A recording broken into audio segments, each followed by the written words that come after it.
ಶಿವನಿಗೆ 5 ಮುಖಗಳು. ಪ್ರಾರ್ಥನೆ ಮಾಡಿದ್ರೆ ಇನ್ಯಾರನ್ನು ಪ್ರಾರ್ಥನೆ ಮಾಡೋದು? ಶಿವ ಅಂದರೆ ಬಿಲ್ವಪತ್ರೆ, ಹಾಲಿನ ಅಭಿಷೇಕ. ಭಕ್ತಿಯ ರೂಪವೇ ಬಿಲ್ವಪತ್ರೆ. ಶಿವರಾತ್ರಿ ಬಹಳ ಪ್ರಶಸ್ತ್ಯವಾದ್ದು. ಸಂಗೀತವೇ ನಿಜವಾದ ಪೂಜೆ. 101 ಲಿಂಗ ದರ್ಶನ ಮಾಡಿದ್ದೀನಿ ಅಂದರೆ ನನಗೇನೋ ಖುಷಿ, ಏನೋ ಆನಂದ. ಶಿವ ಶಿವ ಶಿವ ಎನ್ನಿರೋ ದಿನಕ್ಕೊಮ್ಮೆಯಾದರೂ. ಅವನು ಮೃದಂಗವಾದ್ಯದ ಸೃಷ್ಟಿಕರ್ತ. ಅವನು ರೌದ್ರಾವತ ತಾಳ್ಬಿಟ್ರೆ ತಡ್ಕೊಳಕ್ಕೆ ಶಿವನ ಮುಂದೆ ನಂದಿ ಇರ್ತಾನೆ. ಹಬ್ಬ ಮಾಡಿದ್ದೇ ನಮ್ಮ ಒಳ್ಳೆಯದಕ್ಕಾಗಿ. ವರ್ಷಕ್ಕೆ 1 ದಿವಸ 1 ರಾತ್ರಿ ನನಗೇನು ಹಣ್ಣು ಬೇಡ, ಕಾಯಿ ಬೇಡ, ಸಾಮಾನ್ಯವಾದೊಂದು ಪತ್ರೆಯಿಂದ ನನ್ನನ್ನು ಶಿವ ಅಂತ ನೀವು. ಶಿವರಾತ್ರಿಯ ಜಾಗರಣೆ. AD ಕ್ರಿಯೇಷನ್ಸ್ ಯೂಟ್ಯೂಬ್ ಚಾನಲ್ನ ಸಮಸ್ತ ವೀಕ್ಷಕರಿಗೆ ಶಿವರಾತ್ರಿ ಹಬ್ಬದ ಶುಭಾಶಯಗಳು. ನಾನು ದಿವ್ಯ ಭರತ್. ಇವತ್ತು ಶಿವರಾತ್ರಿಯನ್ನು ನಾನು ಸಂಗೀತ ಆರಾಧನೆಯ ಮುಖಾಂತರ ನಿಮ್ಮೊಂದಿಗೆ ಕಳೀತಿದ್ದೇನೆ. ಆ ಸಂಗೀತ ಆರಾಧನೆ ಯಾರಿಂದ ಆಗ್ತಾ ಇದೆ ಅನ್ನೋದನ್ನು ನೀವು ತಿಳ್ಕೋಬೇಕು ಅಂತಿದ್ರೆ ಈ ವಿಡಿಯೋನ ನೋಡ್ಕೊಂಡು ಬನ್ನಿ. ಪರಮಗುರು ವಾದಿರಾಜ ಗುರು ವರೆಣ್ಯರ ಶಿಷ್ಯರಾಗಿ ತಮ್ಮ ಬದುಕಿನ ಸಂಗೀತ ಸಾಧನೆಯ ಸಂಪೂರ್ಣ ಶ್ರೇಯಸ್ಸನ್ನು ತಮ್ಮ ಗುರುಗಳ ಆಶೀರ್ವಾದವೆಂದು ಭಾವಿಸಿರುವ RK ಪದ್ಮನಾಭರವರು ಒಬ್ಬ ಯಶಸ್ವಿ ಸಂಗೀತಕಾರ ಮತ್ತು ಸಮರ್ಥ ವಾಗ್ಗೇಯಕಾರರೆಂದು ಹೆಸರು ಮಾಡಿದ್ದಾರೆ. ಇವರು ಕೇವಲ ಸಂಗೀತಜ್ಞರಲ್ಲದೆ ಸಂಗೀತಾಲಯಗಳನ್ನು ಸ್ಥಾಪಿಸಿ ಅಲ್ಲಿ 106 ಸಂಗೀತ ರಸಸ್ವಾದಕರನ್ನು ತಯಾರು ಮಾಡಿ ಅವರಲ್ಲಿನ ದೈತ್ಯ ಪ್ರತಿಭೆಗಳನ್ನು ಗುರುತಿಸಿ ಸಮಾಜಕ್ಕೆ ಕೊಡುವ ಕಾರ್ಯವನ್ನು ಹಲವಾರು ವರ್ಷಗಳಿಂದ ಯಶಸ್ವಿಯಾಗಿ ನಡೆಸಿಕೊಂಡು ಬಂದಿದ್ದಾರೆ.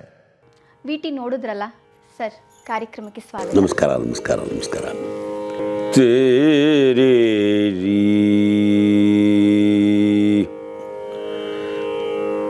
ತಪೋ ವಿದ್ಯಾ ವಿರಕ್ತ್ಯಾದಿ ಸದ್ಗುಣೌಘಾಕರಾನಘಂ ವಾದಿರಾಜ ಗುರೂನ್ ವಂದೇ ಹಯಗ್ರೀವ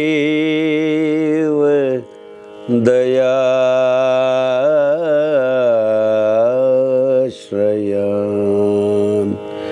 ಹಯಗ್ರೀವ ದಯಾಶ್ರಯಾನ್. ಸರ್, ನಿಮಗೂ ಶಿವರಾತ್ರಿ ಹಬ್ಬದ ಶುಭಾಶಯಗಳು. ನೀವು ಈ ಕಾರ್ಯಕ್ರಮದಲ್ಲಿ ಶಿವನ ಕುರಿತಾಗಿ ಹಾಗೂ ನಿಮ್ಮ ಸಾಧನೆಯ ಗಮಕಗಳ ಕುರಿತಾಗಿ ಮಾತಾಡ್ತಾ ಇದ್ದೀರಾ. ಶಿವ ಅಂದ ತಕ್ಷಣ ಸರ್ ನಿಮಗೆ ಏನು ನೆನಪಾಗುತ್ತೆ? ನಾನೊಬ್ಬ ಕಲಾವಿದ, ಸಂಗೀತ ಕಲಾವಿದ. ತ್ಯಾಗರಾಜರು ಏನು ಹೇಳ್ತಾರೆ ಗೊತ್ತಾ? ನಾದ ತನುಮನಿಶಂ ಶಂಕರಂ ನಮಾಮಿ ಮೇ ಮನಸಾ ಶಿರಸ ನಾದ ತನುಮನಿಶಂ. ಅಂದರೆ ಸದ್ಯೋಜಾತಾದಿ ಪಂಚವಕ್ತ್ರಜ ಸರಿಗಮವದನಿ ವರಸಪ್ತ ಸ್ವರ ವಿದ್ಯಾಲೋಲಂ ವಿದಳಿತ ಕಾಲಂ ವಿಮಲ ಹೃದಯ ತ್ಯಾಗರಾಜ ಪಾಲಂ ನಾದ ತನುಮನಿಶಂ ಶಂಕರಂ ನಮಾಮಿ ಮೇ ಮನಸಾ ಶಿರಸಾ ನಾದ ತನು ಅನಿಶಂ. ಅಂದ್ರೇನರ್ಥ? ಸಂಗೀತದ ನಿಷ್ಪತ್ತಿ, ಅದರ ಉಗಮ, ಅದರ ಪ್ರಾರಂಭ, ಅದರ ಹುಟ್ಟುವಿಕೆ ಶಿವನಿಂದ ಅಂತ ಹೇಳ್ತಾರೆ. ಶಿವನಿಗೆ 5 ಮುಖಗಳು. ಇಲ್ಲಿ ಹೇಳ್ತಾರೆ ನೋಡಿ, ಸದ್ಯೋಜಾತಾದಿ ಪಂಚವಕ್ತ್ರಜ. ಈ 5 ಮುಖಗಳಲ್ಲಿ ನಿಷ್ಪತ್ತಿಯಾದದ್ದೇ ನಾದ, ಅಂದರೆ ಸರಿಗಮಪದನಿ ಅಂತ ಹೇಳ್ಬಿಟ್ಟ ಮೇಲೆ ನನಗೆ ಶಿವನೇ ಸರ್ವಸ್ವ ಆಗಲೇಬೇಕು. ಇನ್ನೊಂದು, ಶಿವ ಅಂದ ತಕ್ಷಣ ನಾನು ಜನ್ಮಸ್ಥಳ ರುದ್ರಪಟ್ಟಣ, ರುದ್ರ ಶಿವ. ಹಾಗಾಗಿ ಶಿವರಾತ್ರಿಯ ದಿವಸ ಆ ಸಂಗೀತ ಧಾರೆಯನ್ನು ನಮ್ಮಲ್ಲಿ ಹರಿಸಿದಂತಹ, ಸಂಗೀತ ಪ್ರಜ್ಞೆಯನ್ನು ಕೊಟ್ಟಿರತಕ್ಕಂತಹ, ಅಸಾಧಾರಣವಾದಂತಹ ಸಂಗೀತ ಶ್ರೀಮಂತಿಕೆಯನ್ನು ಕೊಟ್ಟಿರತಕ್ಕಂತಹ ಆ ಶಿವನ ಪ್ರಾರ್ಥನೆ ಮಾಡಿದ್ರೆ ಇನ್ಯಾರನ್ನ ಪ್ರಾರ್ಥನೆ ಮಾಡೋದು? ಹಾಗಾಗಿ ಶಿವ ಅಂದ ತಕ್ಷಣ ನನಗೊಬ್ಬನಿಗೆ ಅಂತ ಎಲ್ಲ ಸಂಗೀತ ವಿದ್ವಾಂಸರಿಗೂ ಬಹಳಷ್ಟು ಪ್ರೀತಿ, ಗೌರವ, ಆದರ, ಭಕ್ತಿ, ಇನ್ನೇನು ಬೇಕು ಎಲ್ಲವೂ ಇರುವಂಥದ್ದು. ಅದೇ ಶಿವನ ವೈಶಿಷ್ಟ್ಯ, ಅದೇ ಶಿವರಾತ್ರಿಯ ವೈಶಿಷ್ಟ್ಯವೂ ಹೌದು.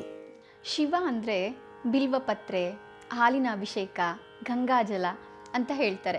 ನೀವು ಈ ಬಿಲ್ವಪತ್ರೆ ಕುರಿತಾಗಿ ಏನು ಹೇಳ್ಬೋದು? ಸಂಗೀತವೇ ಹೂವುಗಳು ಆಗುತ್ತೆ, ಪತ್ರೆಗಳು ಆಗುತ್ತೆ, ಏನು ಬೇಕಾದ್ರೂ ಆಗುತ್ತೆ. ಉದಾಹರಣೆ, ಶಂಕರಾಭರಣ ರಾಗ ಅಂತ ಇದೆ, ಹೆಸರೇ ಶಂಕರಾಭರಣ. ಅದಕ್ಕೆ ನಾನು ಏನು ಹೇಳ್ತೀನಿ ಅಂದರೆ, ಶಂಕರಾಭರಣ ಪ್ರಾರಂಭ ಮಾಡ್ತೀನಿ. ಏನು? ರುದ್ರದೇವನ ಭಜಿಸಿದರೆ ದೊರಕುವುದು ಗೀತ ಶ್ರೀಮಂತಿಗೆ,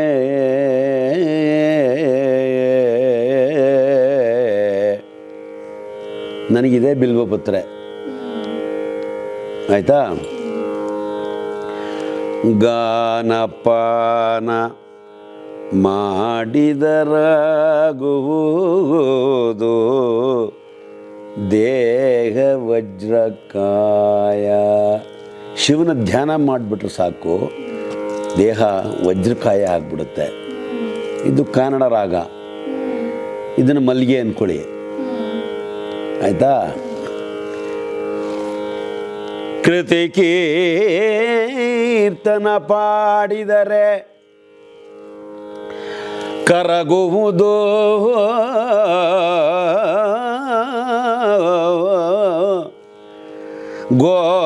ಗೋಟಿನಂತಹ ಸಮಸ್ಯೆಗಳು.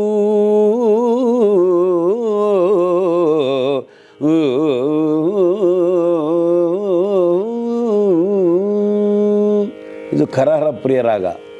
ಇದನ್ನು ಮಲ್ಲಿಗೆ ಅಂತ ಹೇಳ್ಕೊ ನೀನು, ಇದನ್ನು ಮಲ್ಲಿಗೆ ಅಂತ ಹೇಳ್ಕೊ. ವೇದನಾದ ಪ್ರಿಯ ಶಿವನ ಪಾದ ಪದ್ಮಗಳಿಗೆ ಎರಗಿದರೆ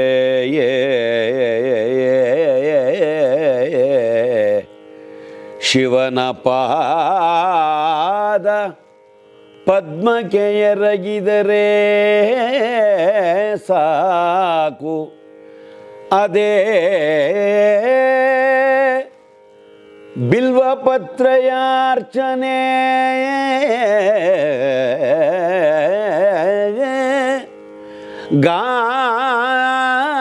ಗಾನದಲ್ಲಿ ಶಿವ ಶಂಭೋ ಎಂದರೆ ಸಾಕು, ಅದೇ ಬಿಲ್ವಪತ್ರೆಯರ್ಚನೆ.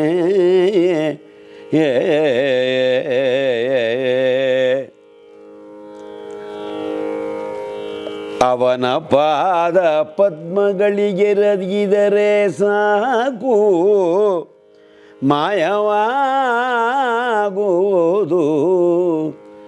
ಕ್ಷಣದಲ್ಲಿ ಪದ್ಮನಾಭದಾಸನ.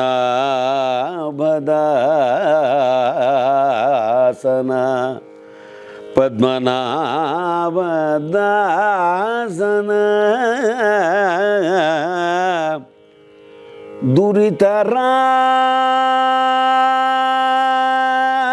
ದುರಿತರಾಶಿಗಳು ಶಿವ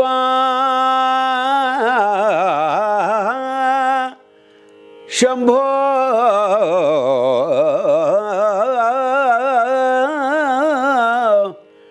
ಶಿವ ಶಂಭೋ ಎಂದ ಮಾತ್ರಕ್ಕೆ ಪದ್ಮನಾಭದಾಸನ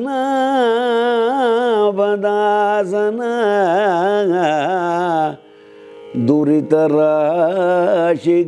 ಮಾಯವಾಗುವವು.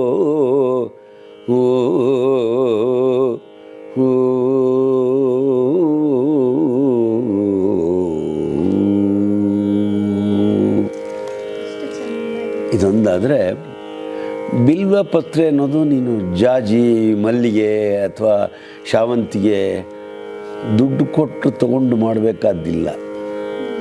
ಸುಲಭವಾಗಿ ಎಲ್ಲ ಕಡೆಯೂ ದೊರೆಯುವಂಥ ಒಂದು ಪತ್ರೆ ಅದು ಅಷ್ಟೇ.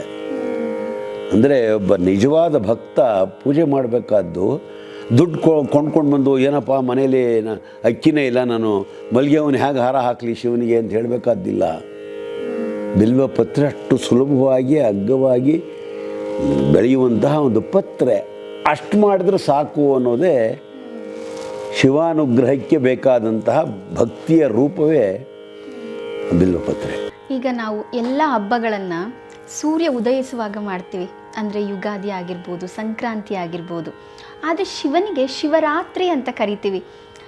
ಇದರ ಮಹತ್ವ ಮತ್ತು ಕಾರಣವನ್ನು ತಿಳಿಸ್ಕೊಡ್ಬೋದಾ? ಶಿವ ಅನ್ನೋ ಒಂದು ಅವನ ಬದುಕೇ ಒಂದು ರೀತಿ, ಅವನ ನಡವಳಿಕೆ ಒಂದು ರೀತಿ, ಅವನು ವಾಸ ಮಾಡೋದೇ ಒಂದು ರೀತಿ.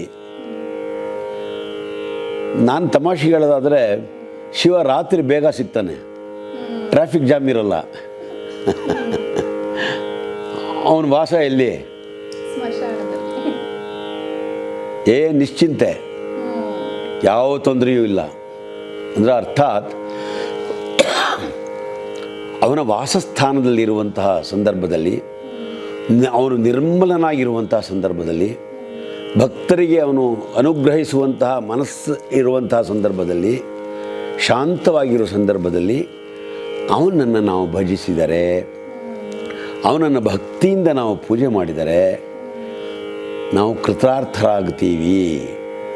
ಅದಕ್ಕೆ ರಾತ್ರಿ ಎನ್ನುವಂಥದ್ದು ಯಾವತ್ತೂ ಸಾತ್ವಿಕತೆಯನ್ನು ಸಾರುವಂಥದ್ದು. ರಾತ್ರಿ ಎನ್ನುವಂಥದ್ದು ಗಲಾಟೆ ಇಲ್ಲದೇ ಇರುವಂಥದ್ದು. ರಾತ್ರಿ ಎನ್ನುವಂಥದ್ದು ಶಾಂತಿಯಿಂದ ಇರುವಂಥದ್ದು. ರಾತ್ರಿ ಇರುವಂತಹದ್ದು ಈ ಲೌಕಿಕ ಪ್ರಪಂಚಕ್ಕೆ ಕತ್ತಲೆಯಾದರೂ ಒಳಗೆ ಬೆಳಕು ಕೊಡುವಂತಹ ಶಿವ ಇರುವಂತಹ ಸಂದರ್ಭ ಅದು. ಹಾಗಾಗಿ ರಾತ್ರಿಯೇ ಅವನನ್ನು ಪೂಜೆ ಮಾಡ್ತೀವಿ. ಇನ್ನೊಂದು, ನೀವು ಏನೇ ಅಪೇಕ್ಷೆ ಪಟ್ಟರೂ ನಿಮ್ಮ ಒಂದು ತ್ಯಾಗ ಬೇಕಲ್ಲ. ಭಗವಂತನ ನೀವು ಅಪೇಕ್ಷೆ ಪಡಬೇಕಾದ್ರೆ ಒಂದು ತ್ಯಾಗ ಬೇಕು. ತ್ಯಾಗ ನೀವು ಮಧ್ಯಾಹ್ನ ತ್ಯಾಗ ಏನು ಮಾಡಲ್ಲ. ಬೆಳಗ್ಗೆ ಉಪ್ಪಿಟ್ಟು ತಿಂತೀರಿ, ಇಡ್ಲಿ ವಡೆ ತಿಂತೀರಿ, ಮಧ್ಯಾಹ್ನ ಊಟ ಮಾಡ್ತೀರಿ, ತ್ಯಾಗ ಏನು ಬಂತಲ್ಲಿ? ಆದರೆ ಶಿವನನ್ನು ಅರ್ಚಿಸುವಾಗ, ಶಿವನನ್ನು ಪೂಜೆ ಮಾಡುವಾಗ, ಶಿವನನ್ನು ಧ್ಯಾನ ಮಾಡುವಾಗ, ಶಿವನನ್ನು ಕುರಿತು ಹಾಡುವಾಗ ಆ ಒಂದು ತ್ಯಾಗ ಭಾವ ಇದ್ದಾಗ ಮಾತ್ರ ಇಡೀ ರಾತ್ರಿ ನಾನು ಹಾಡ್ತೀನಿ ಅಂದಾಗ ಒಬ್ಬ ಗಾಯಕ ಹೇಳಿದ್ರೆ, ಇಡೀ ರಾತ್ರಿ ನಾನು ಶಿವನ ಪ್ರಾರ್ಥನೆ ಮಾಡ್ತೀನಿ, ಧ್ಯಾನ ಮಾಡ್ತೀನಿ, ಹಾಡ್ತೀನಿ, 12 ತಾಸುಗಳು ನಾನು ಹಾಡ್ತೀನಿ ಅನ್ನೋದ್ರೆ ಅದು ತ್ಯಾಗ. ಅದು ಆ ತ್ಯಾಗ ಭಾವದಿಂದ ನೀನು ಭಗವಂತನ ಅರ್ಚನೆ ಮಾಡಿದ್ರೆ ಅವನು ನಿನ್ನ ಮೇಲೆ ಅನುಗ್ರಹಿಸುವಂತಹ ವಿಶೇಷವಾದ ಅನುಗ್ರಹವೇ ಬೇರೆ. ಹಾಗಾಗಿ ರಾತ್ರಿಯೇ ಹೊತ್ತು ಮಾಡುವುದು ತ್ಯಾಗದ ಸಂಕೇತ. ಸ್ವಾಮಿ ಪರಮಾತ್ಮ ಶಿವ ಅವನ ತ್ಯಾಗಮೂರ್ತಿ. 3 ಲೋಕಗಳನ್ನೇ ಉದ್ಧಾರ ಮಾಡುವಂಥ ಅವನು ಸ್ಮಶಾನದಲ್ಲಿ ಹಾಕಿರಬೇಕು. ಭವ್ಯವಾದ ಬಂಗಲೆಯಲ್ಲಿರ್ಬೋದು, ಅರಮನೆಯಲ್ಲಿರ್ಬೋದು, ಅವನಿರೋದೆಲ್ಲಿ? ಸ್ಮಶಾನದಲ್ಲಿ ಇರ್ತಾನೆ. ಅವನು ತ್ಯಾಗಮೂರ್ತಿ. ಅವನು ಯಾವ ವೈಭವವನ್ನು ಅಪೇಕ್ಷಿಸದ ಒಬ್ಬ ವ್ಯಕ್ತಿ. ಮೈಯೆಲ್ಲ ಬೂದಿ ಧೂಳಲ್ಲೇ ಇರುವಂತಹ ವ್ಯಕ್ತಿ. ಹಾಗಾಗಿ ತ್ಯಾಗಮೂರ್ತಿಯಾದ ಶಿವನಿಗೆ ನಾವು ಹೇಗೆ ತ್ಯಾಗ ಮಾಡಬಹುದು ಅಂತ ಹೇಳಬೇಕಾದ್ರೆ ಅದು ಶಿವರಾತ್ರಿ ಬಹಳ ಪ್ರಶಸ್ತ್ಯವಾದ್ದು ಒಂದು ನನ್ನ ಮಾತಿನ ವಿಚಾರ. ಈಗ ನಾವು ಶಿವರಾತ್ರಿಯಲ್ಲಿ ಶಿವನ ಧ್ಯಾನವನ್ನು ಮಾಡ್ತೇವೆ, ಜಪಗಳನ್ನು ಮಾಡ್ತೇವೆ, ಮಂತ್ರ ಪಠಣಗಳನ್ನ ಮಾಡ್ತೇವೆ. ಆದರೆ ಶಿವನನ್ನು ನಾವು ಕಾಣೋಕೆ ಸಿಗೋದು ಯಾವಾಗಲೂ ಧ್ಯಾನಾಸಕ್ತರಾಗಿ, ಅವರು ಧ್ಯಾನದಲ್ಲೇ ಇರ್ತಾರೆ. ಶಿವ ಯಾರನ್ನ ಧ್ಯಾನ ಮಾಡ್ತಾ ಇರ್ತಾರೆ ಅನ್ನೋ ಒಂದು ಕುತೂಹಲ ಇರುತ್ತೆ. ಶಿವ ಧ್ಯಾನ ಮಾಡೋದು ಯಾರನ್ನೂ ಮಾಡಬೇಕಾದ್ದಿಲ್ಲ. ಅವನು ಏಕಾಗ್ರತೆ ಅಷ್ಟೇ. ಅವನಿಗೆ ಧ್ಯಾನ ಮಾಡಲ್ಲ, ಅವನು ಏಕಾಗ್ರತೆ. ಯಾರು ಏಕಾಗ್ರತೆ? ಅವನ ಭಕ್ತರು. ಈಗ ನಾನು ಹಾಡ್ತಾ ಇದ್ದರೆ ನನ್ನ ಮೇಲೇ ಇರುತ್ತೆ ಅವನ ದೃಷ್ಟಿ. ಈಗ ನೀನು ಹಾಡ್ತಾ ಇದ್ರೆ ನಿನ್ನ ಮೇಲೆ ದೃಷ್ಟಿ ಇರುತ್ತೆ. ನೀನು ಶಿವ ಅಂದರೆ ನಿನ್ನ ಮೇಲೆ ಬರ್ತಾನೆ. ಅಂದರೆ ಏಕಾಗ್ರತೆ ಅನ್ನುವಂಥದ್ದು ಯಾವಾಗಲೂ ನಿನ್ನ ಮೇಲೆ ಇರೋಕ್ಕಾಗಲ್ಲ. ನನ್ನ ಮೇಲೂ ಇರುತ್ತೆ, ನಿನ್ನ ಮೇಲೂ ಇರುತ್ತೆ. ಅವನ ಇಡೀ 3 ಲೋಕನೇ ಅವನು ಉದ್ಧರಿಸ್ಬೇಕಲ್ಲ. ಹಾಗಾಗಿ ಅವನು ಏನು ಹೇಳ್ತಾನೆ, ನಾನು ಹೇಗಿದ್ದೀನೋ ಹಾಗಿರು, ನಾನು ಏನು ಮಾಡ್ತೀನೋ ಅದನ್ನು ಮಾಡು. That is A great preaching by Shiva. ನಾನು ಧ್ಯಾನದಲ್ಲಿ ಕೂತಿರ್ತೀನಿ, ನೀನು ಧ್ಯಾನ ಮಾಡು. ನಾನು ಯಾರದನ್ನು ಧ್ಯಾನ ಮಾಡ್ತೀನಿ, ನಿನ್ಗೆ ಆಗಬೇಕದು. Do what I do, do what I say. ಆಗ ನಾನು ಸಂತೃಪ್ತನಾಗ್ತೇನೆ. ಅದರಿಂದ ನಾನು ತಪಶ್ಚರ್ಯದಲ್ಲಿ ಇರ್ತೀನಿ. ಅಂದರೆ ಯಾವುದೇ ನೀನು ಭಕ್ತಿಪೂರ್ವಕವಾದಂತಹ ಸಮರ್ಪ ಭಾವ ಇದ್ದಾಗ ನೀನು ತಪಸ್ವಿಯೇ ಆಗಬೇಕು. ಪೂಜೆ ಮಾಡೋದೆಲ್ಲ ತಪಸ್ಸು ನಾನು ಹೇಳಲ್ಲ. ಪೂಜೆಯಲ್ಲಿ ಕ್ರಿಯೆ ಆಗುವಂಥ ಸಂದರ್ಭಗಳು ಬೇಕಷ್ಟಿರುತ್ತೆ. ನಾವೆಲ್ಲ ಮಾಡೋದು ಕ್ರಿಯೆನೇ, ನಮಗೆ ಅಷ್ಟು ಏಕಾಗ್ರತೆ ಇಲ್ಲ. ಯಾರೋ ಅವ್ರು ಏನು ಹೇಳೋದು, ಹೂವು ಹಾಕು, ಹೂವು ಹಾಕ್ತೀವಿ ಅಷ್ಟೇ. ನಮಗೆ ಶಿವ ಜ್ಞಾಪಕನೇ ಇರಲ್ಲ. ನಾವು ಇಡ್ಲಿ ಬಳೆ ಯೋಚನೆ ಮಾಡ್ತಾ ಇರ್ತೀವಿ, ಆಯ್ತಾ ಏನು ಅಂತ. ಪೂಜೆ ಎನ್ನುವಂಥದ್ದು ಅದು ಸಾಂಪ್ರದಾಯಿಕವಾಗಿ ಬಂದಿದೆ, ಪೂಜೆ ಮಾಡ್ತೀವಿ, ಅದೆಲ್ಲ ಸರಿ. ಸತ್ಯ ಹೇಳೋದಾದರೆ ಸಂಗೀತವೇ ನಿಜವಾದ ಪೂಜೆ. ಸಂಗೀತವೇ ನಿಜವಾದ ಪೂಜೆ.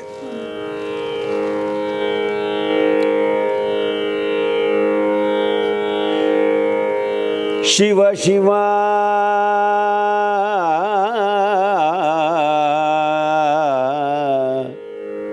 I CRY. ಆ ಶಿವ ಅಂದ ತಕ್ಷಣ ನನಗೆ ಕಣ್ಣಲ್ಲಿ ನೀರು ಬಂದ್ಬಿಡುತ್ತೆ.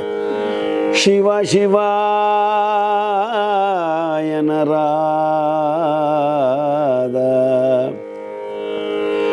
ಶಿವ ಶಿವ ಶಂಭೋ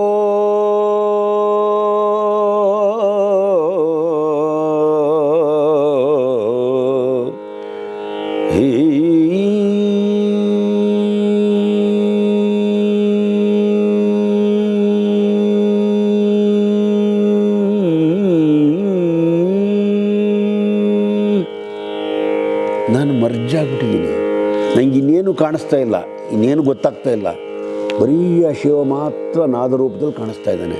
ನಾನು ಶಿವ ಹೇಳದೆ ಹೋದರೂ ನಾದವೇ ಶಿವ, ಶಿವನೇ ನಾದ. ಹಾಗೆ ಸಂಗೀತವೇ ನಿಜವಾದ ತಪಸ್ಸಿನ ಒಂದು ಅದ್ಭುತವಾದ ರೂಪ.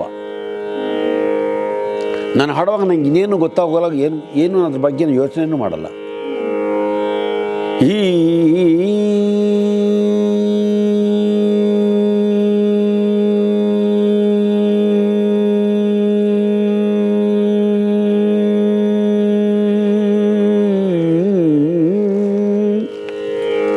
ಇದೇ ಪೆನಾನ್ಸ್ ಅಂತ ಹೇಳ್ತೀವಿ, ಇದೇ ತಪಸ್ಸು ಅಂತ ಹೇಳ್ತೀವಿ. ಮನಸ್ಸು ಯಾವ ಕಡೆಯೂ ಹೋಗದೆ ಒಂದು ಕಡೆ ಏಕಾಗ್ರತೆಯಿಂದ ನಮ್ಮ ಮನಸ್ಸನ್ನು ನಾವು ಅಲ್ಲಿ ಹಿಡಿದಿಡ್ತೀವಿ, ಅದೇ ತಪಸ್ಸು. ಹಾಗಾಗಿ ಸಂಗೀತ ಅನ್ನುವಂಥದ್ದು ಅಷ್ಟು ಪ್ರಬಲವಾದಂತಹ ಒಂದು ಮಾಧ್ಯಮ. ಸಂಗೀತದ ಏನು ಬೇಕಾದ್ರೂ ಸಾಧನೆ ಮಾಡ್ಬೋದು. ಸಾಧನೆ ಮಾಡಿಕೊಳ್ಳೋಷ್ಟು ಪ್ರಾಬಲ್ಯ ನಮ್ಮಲ್ಲಿರಬೇಕು, ಯೋಗ್ಯತೆ ನಮ್ಮಲ್ಲಿರಬೇಕು, ವಿದ್ವತ್ ನಮ್ಮಲ್ಲಿರಬೇಕು, ಶಕ್ತಿ ನಮ್ಮಲ್ಲಿರಬೇಕು. ನಾದ ರೂಪ, ನಾದದ ಸೃಷ್ಟಿಕರ್ತ ಆ ಶಿವನೇ ನಮಗೆ ಕೊಡಬೇಕಷ್ಟೆ. ಶಿವನ ಆರಾಧನೆ ಅಂದರೆ ಶಿವರಾತ್ರಿ ಎಂದು ಕೆಲವೊಬ್ಬರು 101 ಲಿಂಗಗಳ ದರ್ಶನವನ್ನು ಮಾಡ್ತಾರೆ, ಮನೆಯಲ್ಲಿ ಜಪಗಳನ್ನು ಮಾಡ್ತಾರೆ, ಪೂಜೆ ಆರಾಧನೆಯನ್ನು ಮಾಡ್ತಾರೆ. ಶಿವನನ್ನು ನಿಜವಾಗ್ಲೂ ಒಲಿಸ್ಕೋಬೇಕು ಅಂತಂದರೆ ಯಾವ ಆರಾಧನೆ ಅವನಿಗೆ? ಇದೆಲ್ಲ ಕ್ರಿಯೆಗಳು. ಈಗ ಆ ಥರ ಒಂದು ಬೈಂಡಿಂಗ್ ಇಲ್ಲದೆ ಹೋದರೆ ಮನುಷ್ಯ ಹೋಗೋದೇ ಇಲ್ಲ. ಈಗ ತಿರುಪತಿಗೆ ಹೋಗ್ತೀವಿ, ತಿಮ್ಮಪ್ಪನಿಗೆ 1,00,000 ಹಾಕಿದ್ರೆ ನನಗೆ ಮನೆ ಸಿಗುತ್ತೆ ಅನ್ನೋದು ಒಂದು ನಂಬಿಕೆ ನಮ್ಮಲ್ಲಿ ಇರುತ್ತೆ. ಅದಾಗದ್ರೂ ಆಗುತ್ತೆ, ಆಗದೆ ಹೋದ್ರೂ ಆಗ್ಬೋದು.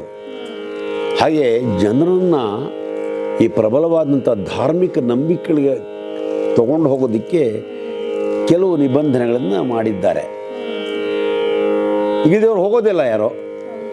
101 ಲಿಂಗ ದರ್ಶನ ಮಾಡಿದ್ದೀನಿ ಅಂದರೆ ನನಗೇನೋ ಖುಷಿ, ಏನೋ ಆನಂದ. I have done something, I have conquered something, I am victorious, ಬೇರೆಯವ್ರಿಗಿಂತ ನಾನು ವಿಭಿನ್ನ ಒಂದು ಭಾವನೆ ಇವನಲ್ಲೇ ತನ್ನಲ್ಲೇ ಪ್ರಾರಂಭ ಆಗುತ್ತೆ. ಅದೇ ಅಲ್ಟಿಮೇಟ್ ಭಕ್ತಿ ಅಲ್ಲ. ಆದರೆ ಇದು ಒಂದು ಸೋಪಾನ, ಒಂದು ಮೆಟ್ಟಲು. ಶಿವನ ಕಡೆಗೆ ಹೋಗೋದಕ್ಕೆ ಇವೆಲ್ಲ ಸಾಧನೆಗೆ ಒಂದು ಮೆಟ್ಟಲುಗಳು.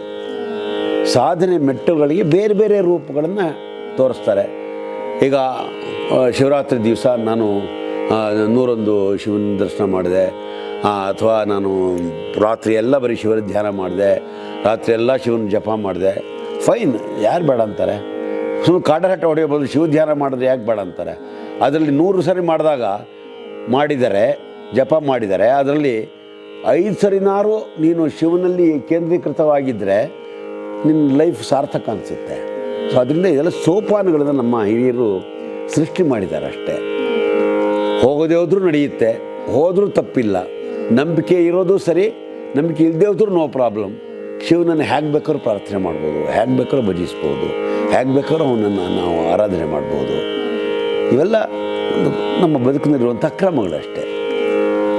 ಶಿವನಿಗೆ ಯಾವುದಾದ್ರೂ ಒಂದು ಶ್ಲೋಕ ಅಥವಾ ಗೀತೆ, ಭಜನೆ ಇದು ಪ್ರಿಯವಾಗಿದೆ, ಇದನ್ನು ಹಾಡಿದ್ರೆ ಅವರಿಗೆ ಖುಷಿಯಾಗುತ್ತೆ ಅಂತ ಅನಿಸಿದ್ರೆ ಯಾವುದಾದ್ರೂ ಒಂದು ಹಾಡು, ಶ್ಲೋಕಗಳು, ಭಜನೆಗಳು ಏನು ಬೇಕಾದ್ರೂ ಹಾಡುವ ಶಿವನಿಗೆ. ಶಿವನಾಮವೇ ಶ್ರುತಿ ಸ್ಮೃತಿಗಳು, ಸಂಗೀತವೇ ಸ್ವರಲಯಗಳು. ಶಿವನಾಮವೇ ಶ್ರುತಿ ಸ್ಮೃತಿಗಳು, ಎಲ್ಲ ಶಿವನೇ ಅಂತ ಅರ್ಥ ಇದು. ಶ್ರುತಿ ಸ್ಮೃತಿ ಅಂದರೆ ವೇದ, ಉಪನಿಷತ್ತು ಎಲ್ಲವೂ ಅವನೇ. ಶಿವನಾಮವೇ ಅವನಿಗೆ ಯಾವಾಗ ಪ್ರಿಯವಾಗುತ್ತೆ? ಬರೀ ಶಿವ ಶಿವ ಅಂದರೆ ಸಾಕು. ನೀನು ಯಾವ ಉಪನಿಷತ್ತು ಓದಬೇಕಾದ್ದಿಲ್ಲ, ವೇದಗಳ ಸಾರ ಅರ್ಥೈಸ್ಕೊಳ್ಬೇಕಾದ್ದಿಲ್ಲ. ನಾವೆಲ್ಲ ಸಾಮಾನ್ಯ, ನಮಗೇನು ಗೊತ್ತಾಗಲ್ಲ. ಶಿವ ಅಂತ ಸುಲಭವಾಗಿ ಸಂತೋಷವಾಗಿ ಹೇಳ್ತೀವಿ, ಭಕ್ತಿಯಿಂದ ಹೇಳ್ತೀವಿ. ಶಿವನಾಮವೇ ಪುಳಕಾಂಕಿತನಾಗ್ಬಿಡ್ತೀನಿ ನಾನು. ಏಕೆಂದರೆ ರಾಗ ಮಾಧುರ್ಯ, ಸಾಹಿತ್ಯ ಮಾಧುರ್ಯ, ಶ್ರುತಿ ಸ್ಮೃತಿಗಳು. ಕೊನೆಗೆ ಎಲ್ಲಿಗೆ ಬರ್ತೀನಿ ನಾನು? ಶಿವನ ಅನುಗ್ರಹದಿಂದ. ಸಂಗೀತವೇ ಸ್ವರಲಯಗಳು, ಶಿವನಾಮವೇ ಶ್ರುತಿ ಸ್ಮೃತಿಗಳು. ಶಿವ ಶಿವ ಶಿವ ಎನ್ನಿರೋ ದಿನಕ್ಕೊಮ್ಮೆಯಾದರೂ, ಶಿವ ಶಿವ ಶಿವ ಎನ್ನಿರೋ ದಿನಕ್ಕೊಮ್ಮೆಯಾದರೂ, ಶಿವ ಶಿವ ಶಿವ ಎನ್ನಿರೋ. ಇಷ್ಟೇ ಸಾಕು ಅವನಿಗೆ. ಒಂದೇ ಸರಿ ದಿನಕ್ಕೊಮ್ಮೆಯಾದರೂ ಶಿವ ಶಿವ ಎನ್ನಿರೋ ಸಾಕು. ಏನು ನೀನು ಥ್ರೂಔಟ್ ಬೆಳಗಿನ ರಾತ್ರಿ ತನಕ ಮಾಡಿದ್ರೆ ಸಂತೋಷವೇ, ಮಾಡಲೇಬೇಕು ಅಂತಿಲ್ಲ. ದಿನಕ್ಕೊಮ್ಮೆಯಾದರೂ ಶಿವ ಶಿವ ಎನ್ನು ಸಾಕು. ಅದು ನೋಡ್ಕೊಳ್ತು ನಿನ್ನ ಶಿವನಾಮ ಅನ್ನುವಂಥದ್ದು. This is my interpretation. Shiva ಅಂದರೆ ನಾಟ್ಯಕ್ಕೆ ನಟರಾಜ ಅಂತಾರೆ. ಶಿವ ನಾಟ್ಯ ಮಾಡ್ತಾರೆ. ಅವರ ಕೈಯಲ್ಲಿ ಯಾವಾಗಲೂ ಡಮರುಗ ಇರುತ್ತೆ, ಅಂದರೆ ವಾದ್ಯಗಳನ್ನು ಕೂಡ ಅವರು ನುಡಿಸ್ತಾರೆ ಅಂತ ಹೇಳ್ತಾರೆ. ಆದರೆ ಶಿವ ನೋಡೋಕ್ಕೆ ಮಾತ್ರ ತುಂಬ ಧ್ಯಾನಾಸಕ್ತರಾಗಿ ಏನೂ ಇಲ್ಲದ ಹಾಗೆ ಇರ್ತಾರೆ. ಆದರೆ ಎಲ್ಲ ರೀತಿಯ ಕಲೆಗಳು ಕೂಡ ಅವರಿಗೆ ಕರಗತವಾಗಿರೋದಕ್ಕೆ ಸಿಗುತ್ತೆ, ನಮಗೆ ಅವರೇ ಗುರುಗಳಾಗಿ ಸಿಗ್ತಾರೆ. ಅದ್ರ ಬಗ್ಗೆ ನೀವು ಹೇಳೋದಾದ್ರೆ ಸರ್? ನಾನು ಹೇಳ್ತೀನಿ, ನಮ್ಮ ಭಾರತೀಯ ವಾದ್ಯದಲ್ಲಿ ಮೃದಂಗ ಅಂತ ಇದೆ. ಅವನ ಕೈಯಲ್ಲಿ ಹಿಡ್ಕೊಂಡು ಡಮರುಗ ಸರಿ, ಅವನು ಮೃದಂಗ ವಾದ್ಯದ ಸೃಷ್ಟಿಕರ್ತ.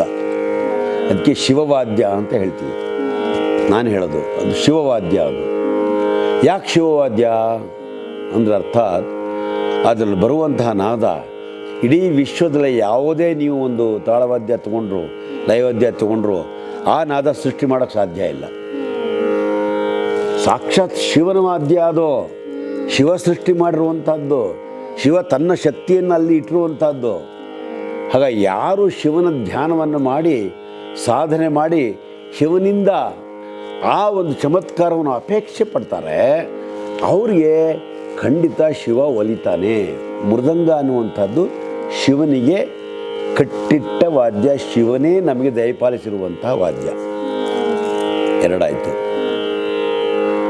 ಎರಡನೇದು, ಶಿವ ಅವನು ನಾಟ್ಯಪ್ರಿಯ, ನಟರಾಜ. ಅವನು ಸಂಗೀತವಿಲ್ಲದೆ ನಾಟ್ಯವಿಲ್ಲ, ಸಂಗೀತ ಇದ್ದರೆ ನಾಟ್ಯ. ನಾಟ್ಯಕ್ಕೆ ಸಾಹಿತ್ಯ ಬೇಕು, ರಿದಮ್ ಬೇಕು. ರಿದಮ್ ಅಂದರೆ ಲಯ. ಲಯ ಬೇಕು.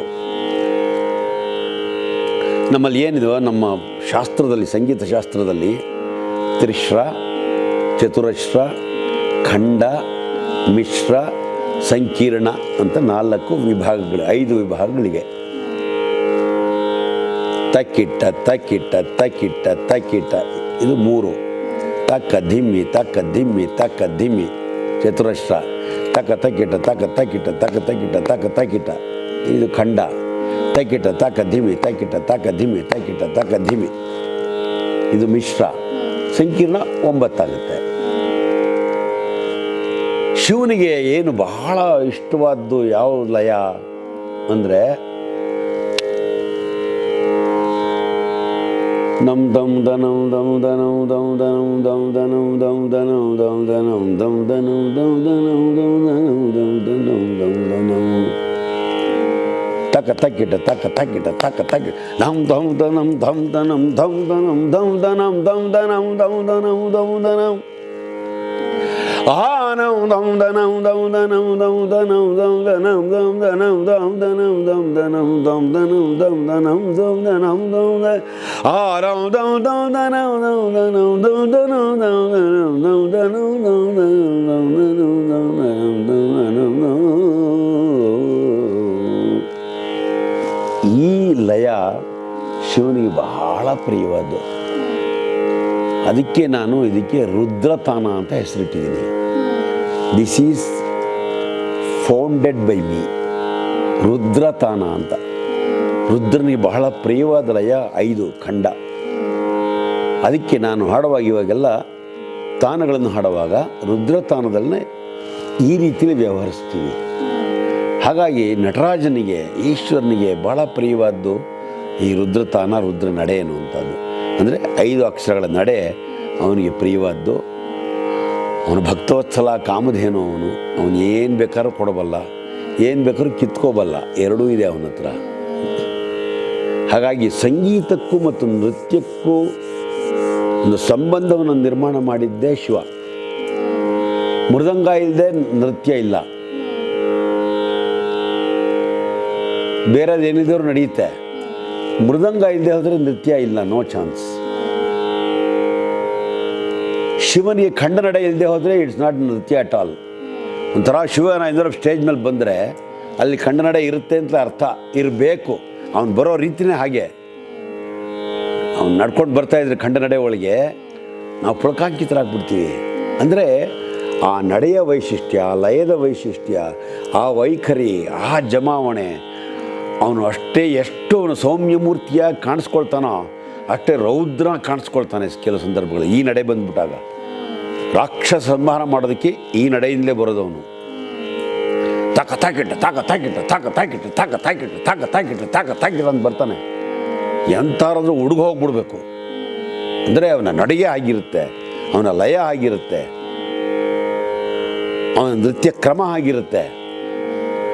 ಅವನು ಸುಮ್ಮನೆ ನಿಂತ್ಕೊಂಡು ಈ ಕತ್ತಿ ಬೀಸಲ್ಲ. ಅವನು ನೃತ್ಯ ಮಾಡಿಕೊಂಡೇ ಹತ ಮಾಡಿಬಿಡ್ತಾನೆ ಶತ್ರುಗಳನ್ನು. ಮತ್ತೆ ಅಲ್ಲೇ ಸಂಗೀತ ಉಪಯೋಗಿಸ್ಕೊಳ್ತಾನೆ, ಲಯ ಉಪಯೋಗಿಸ್ಕೊಳ್ತಾನೆ. ಎಷ್ಟು ಚೆನ್ನಾಗಿದೆ ನೋಡು ನಮ್ಮ ಪುರಾಣಗಳು. ಹೇಗೆ ಈ ನಮ್ಮ ಕಲೆಗಳಿಗೂ ಮತ್ತು ಭಗವಂತನಿಗೂ, ಈ ಈಶ್ವರನಿಗೂ, ಈ ಶಿವನಿಗೂ ಎಂಥ ಅದ್ಭುತವಾದಂತಹ ಒಂದು ಸಂಬಂಧಗಳಿವೆ. ನಮ್ಮ ಪೌರಾಣಿಕ ವಿಚಾರಗಳು ನೋಡ್ಬಿಟ್ಟಾಗ ನಾವು ಎಷ್ಟು ಪುಣ್ಯವಂತರು ಅನಿಸ್ಬಿಡುತ್ತೆ. ಬಹುಶಃ ಯಾವ ವಿಶ್ವದಲ್ಲಿ ಯಾವುದೇ ಪುರಾಣ ತಗೋ, ಯಾವುದೇ ನೀವು ಗ್ರಂಥಗಳನ್ನ ತಗೊಂಡ್ರು, ಭಾರತೀಯತೆಯ ಗ್ರಂಥಗಳನ್ನು ಬಿಟ್ಟರೆ ಅದರ ಸಮಾನ ಯಾವ ವಿಶ್ವದ ಗ್ರಂಥಗಳು ಇಲ್ಲ. ಖಂಡಿತ ಪುಣ್ಯವಂತರು. ಭಾರತದಲ್ಲಿ ಹುಟ್ಟಿದ್ದೇ ನಮ್ಮ ಪುಣ್ಯ. ಇಂತಹ ಪುಣ್ಯ ಭೂಮಿಯಲ್ಲಿ ಹುಟ್ಟಿದ್ದೀವಲ್ಲ. ನಾನು ಕೂಡ ಪುಣ್ಯವಂತೆ. ನಿಮ್ಮ ಜೊತೆಯಲ್ಲಿ ಇವತ್ತು ಕೂತ್ಕೊಂಡು ಈ ಕಾರ್ಯಕ್ರಮ ನಾನು ನಡೆಸ್ಕೊಡ್ತಾ ಇದ್ದೀನಿ ಅಂದರೆ ನಿಜವಾಗ್ಲೂ ನನಗೆ ಆ ಅನುಭವ ಆಗ್ತಾ ಇದೆ ಒಳಗೆ. ಎಸ್, ಆ ಖಂಡ ನಡೆ ಬಂದ್ಬಿಟ್ಟಾಗ ಈಶ್ವರನದು ನಾನು ಹಾಡ್ತೀನಿ ಕಚೇರಿಗಳಲ್ಲಿ, ಜನಗಳು ಹುಚ್ಚೆದ್ದು ಬಿಡ್ತಾರೆ ಹಾಗೆ ಅದು ಹಾಡುವಾಗ. ಅದು ನಾನು ಹಾಡೋದ್ರಿಂದ ನಾನು ಹೇಳಲ್ಲ, ಆ ಈಶ್ವರ ತತ್ವ ಒಂದಿದೆಯಲ್ಲ, ಅಲ್ಲಿ ಈಶ್ವರ ಶಕ್ತಿ ಒಂದಿದೆಯಲ್ಲ, ಒಂದು ರುದ್ರ ಶಕ್ತಿ ಇದೆಯಲ್ಲ, ರುದ್ರ ಸಾಮರ್ಥ್ಯ ಇದೆಯಲ್ಲ, ಅದು ಜನಗಳನ್ನು ಯಾವ ಥರ ಕೆರಳಿಸುತ್ತೆ, ಕೆರಳಿಸೋದಿದು ಪಾಸಿಟಿವ್, ನೆಗೆಟಿವ್ ಅಲ್ಲ. ನೆಗೆಟಿವ್ ಕೆರಳಿಸೋದು ಕಲ್ಲು ಹೊಡೆಯೋದು.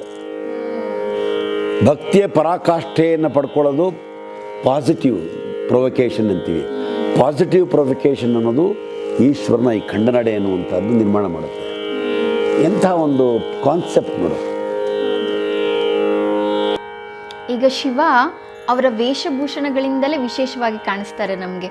ಅಂದರೆ ತಲೆಯಲ್ಲಿ ಗಂಗೆ, ಚಂದ್ರ, ಕೊರಳಲ್ಲಿ ನಾಗರಹಾವು, ರುದ್ರಾಕ್ಷಿ, ಹುಲಿಯ ಚರ್ಮದ ಬಟ್ಟೆ, ವಿಭೂತಿ, ಇವುಗಳನ್ನು ನೀವು ಹೇಗೆ ವರ್ಣಿಸ್ತೀರಾ ಸರ್? ನೋಡಿ, ಶಿವ ಅನ್ನುವಂಥದ್ದು ಅವನು ನೋಡಿದಾಕ್ಷಣ ನಮಗೆ ಹೇಳಿದ್ನಲ್ಲ, ಅದೊಂದು ಕಾಂಪ್ಲೆಕ್ಸ್. ಅದೊಂದು ಅಲ್ಲಿ ಬೇಕಾದಷ್ಟು ಮಳಿಗೆಗಳಿವೆ. ಎಲ್ಲ ಮಳಿಗೆಯನ್ನು ಎಲ್ಲರೂ ತೊಗೊಳಕ್ಕಾಗಲ್ಲ, ಎಲ್ಲರೂ ಹೋಗೋಕ್ಕಾಗಲ್ಲ. ಅವರವರ ಯೋಗ್ಯತಾನುಸಾರ, ಅವರವರ ಸಂಸ್ಕಾರ ಅನುಸಾರ ಏನೇನು ಯೋಚನೆ ಮಾಡ್ಬೋದು, ಏನೇನು ತಿಳ್ಕೊಳ್ಬೋದು, ಏನೇನು ತೊಗೊಂಡು ಸಂತೋಷ ಪಡ್ಬೋದು ಅದು ಮಾಡ್ಬೋದು. ನನಗೆ ಕಾಣಿಸ್ಕೊಳ್ಳೋದು ಡಮರುಗ ಮಾತ್ರ. ಅಂದರೆ ಅರ್ಥ ನಾದಾತ್ಮ ಅವನು, ನಾದರೂಪ ಅವನು, ನಾದ ಸೃಷ್ಟಿಕರ್ತ, ನಾದ ತನುಮನಿಷಂ ಶಂಕರಂ. ಅವನ ಇಡೀ ದೇಹವೇ ನಾದಮಯವಾಗಿರುವಂಥದ್ದು. ತ್ಯಾಗರಾಜರು ಹೇಳ್ತಾರೆ, ನಾನು ಹೇಳ್ತಾ ಇಲ್ಲ. ತನುಂ ಅನಿಶಂ ಶಂಕರಂ, ನಾದ ತನುಂ ಅನಿಶಂ ಶಂಕರಂ ನಮಾಮಿ ಮೇ ಮನಸ ಶಿರಸ. ಹೀಗೆ ನಾದದಿಂದಲೇ ಸಂಪೂರ್ಣವಾಗಿ ತುಂಬಿಕೊಂಡು ಹೋಗಿರುವಂತಹ ಶಿವನನ್ನು ನಾನು ಪ್ರಾರ್ಥಿಸ್ತೀನಿ, ನಮಿಸ್ತೀನಿ. ಹಾಗೆ ನನಗೆ ಶಿವನ್ ನೋಡಿದ್ರೆ ಒಂದು ಅವನ ಭಂಗಿ ನೋಡು. ಅವನು ಯಾವ ಥರ ಹೀಗೆ ಕೂತೀವನ ಇಲ್ವಲ್ಲ, ಹೀಗೆ ಇರೋದು ಅವನು. ನಿನ್ನ ಬದುಕಿನಲ್ಲಿ ಹಾಗೇ ಇರಬೇಕು, ಯಾವತ್ತಿದ್ದು ಸ್ಟ್ರೈಟ್ ಫಾರ್ವರ್ಡ್ ಆಗಿರಬೇಕು. Don't become hypocrite. ಸುಳ್ಳು, ಕಳ್ತನ, ಶಿವನ ಥರ ಇರು ಅನ್ನೋ ಸಂದೇಶ ನಂಗೆ ಶಿವ ಕೊಡ್ತಾನೆ. ಒಂದು ಸಂಗೀತ, ಇನ್ನೊಂದು ಈ ರೀತಿಯ ಬದುಕಿಗೆ ಬೇಕಾದಂತಹ ಸಂದೇಶ. ಚಂದ್ರ ಅಂದ್ರೇನು? ಜ್ಞಾನದ ಬೆಳಕು ಕೊಡೋನು ನಮಗೆ. ಶಿವನ್ನ ನೋಡಿದರೆ ಚಂದ್ರ ನಮ್ಗೆ ಜ್ಞಾನ ಕೊಡಲೇಬೇಕು. ಅವನು ಈಗ ಶಿವನೇ ನನಗೆ ಅನುಗ್ರಹಿಸ್ಬಿಟ್ಟಿದ್ದಾನೆ, ಚಂದ್ರ ಏನಲ್ಲಿ ಮಾಡಲೇಬೇಕು. ಗಂಗೆ ಗಾನಗಂಗೆಯಾಗಿ ಬರ್ತಾಳೆ, ನನಗೆ ಪ್ರವಾಹದ ರೀತಿಯಲ್ಲಿ ಬರ್ತಾಳೆ. ಸಂಗೀತದ ಪ್ರವಾಹದ ರೀತಿಯಲ್ಲಿ ಗಾನಗಂಗೆ ನಮ್ಮ ಹತ್ರ ಬಂದ್ಬಿಟ್ಟಾಗ ನಾನು ಸ್ನಾನ ಮಾಡದೆ ಇನ್ನೇನು ಮಾಡಲಿ? ದೇಹವೆಲ್ಲ ಅವನು ಭಸಿತ ರೂಪ. ಒಂದು ಅರ್ಥಾತ್ ಧೂಳಲ್ಲಿರ್ಬೇಕು ನೀನು. ಟ್ಯಾಗೂರ್ ಒಂದು ಕಡೆ ಹೇಳ್ತಾರೆ, come down to the dusty soil ಅಂತಾರೆ. Deliverance, where is the deliverance to be found? Come down to the dusty soil.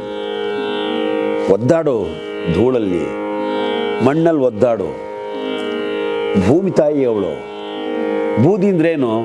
ಭೂಮಿ ಕೊಟ್ಟಿದ್ದೆ ನಾವು, ಭೂಮಿ ತಾಯಿ ಕೊಟ್ಟಿದ್ದೆ ನಾವು ಹಚ್ಕೊಂಡಿರೋದು. ಶಿವ ಏನು ಹೇಳ್ತಾನೆ? ಆ ಭೂಮಿ ತಾಯಿನ ಪೂಜೆ ಮಾಡೋ, ಆ ಪೂಜೆಯ ಪ್ರಸಾದವೇ ಈ ಬೂದಿ ಅಂತ ಹೇಳ್ತಾನೆ ಅಂತ ಶಿವ ನಮಗೆ ಇಂಡೈರೆಕ್ಟ್ಲಿ ಹೇಳ್ತಾನೆ ಅವನು. ಹೀಗೆ ಶಿವನ ಸ್ವರೂಪ ಅನ್ನುವಂಥದ್ದು ಅಗೇನ್ ಸರ್ಪ. ಬದುಕಿನಲ್ಲಿ ದುಷ್ಟರು ಇರ್ತಾರೆ, ಒಳ್ಳೆಯವರು ಇರ್ತಾರೆ, ಕಷ್ಟದವರು ಇರ್ತಾರೆ, ಸುಖ ಇರೋರು ಇರ್ತಾರೆ, ಎಲ್ಲ ಇರ್ತಾರೆ. ದುಷ್ಟನನ್ನು ಶಿಷ್ಟನನ್ನಾಗಿ ಪರಿವರ್ತಿಸುವಂತಹ ಕೆಲಸ ಮಾಡು. ಹೇಗೆ? ನಾಗಾಭರಣನಾಗಿದ್ದಾಗ, ಅಂದರೆ ದುಷ್ಟರನ್ನು ನೀನು ಆಭರಣ ಅಂತ ಮಾಡ್ಕೊಂಡ್ಬಿಟ್ಟಾಗ ನೀನೆಂಥ ಗ್ರೇಟ್ ಅಲ್ವಾ? ಅಂದರೆ ಅರ್ಥಾತ್ ಶಿವ ಅಂಥ ವಿಷಕ್ರಿಮಿಯನ್ನು,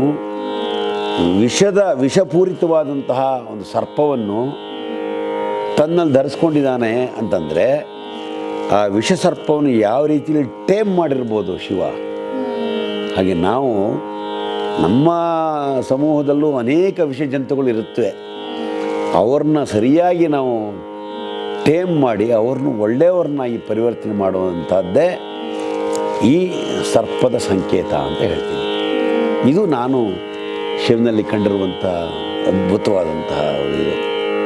ಲಕ್ಷಣಗಳು, ಶಿವ ಲಕ್ಷಣಗಳು, ರುದ್ರ ಲಕ್ಷಣಗಳು. ಶಿವ ಸಾತ್ವಿಕ ಅಂತ ಯಾವಾಗಲೂ ಅಂದ್ಕೋಬಾರ್ದು. ಅವನು ಸಮಯಕ್ಕೆ ಸಂದರ್ಭೋಚಿತವಾಗಿ ಹೇಗಾಗಿರಬೇಕೋ ಹಾಗಾಗಿ ಅವನು ಬದಲಾವಣೆ ಮಾಡ್ಕೊಳ್ತಾನೆ. ಅವನು ರೌದ್ರಾವತ ತಾಳ್ಬಿಟ್ರೆ ತಡ್ಕೊಳ್ಳೋಕ್ಕೆ ಆಗಲ್ಲ, ಇಡೀ ಲೋಕನ ಭಸ್ಮ ಆಗಿಬಿಡುತ್ತೆ. ಆ ಕೆಪಾಸಿಟಿ ಇರೋವನು.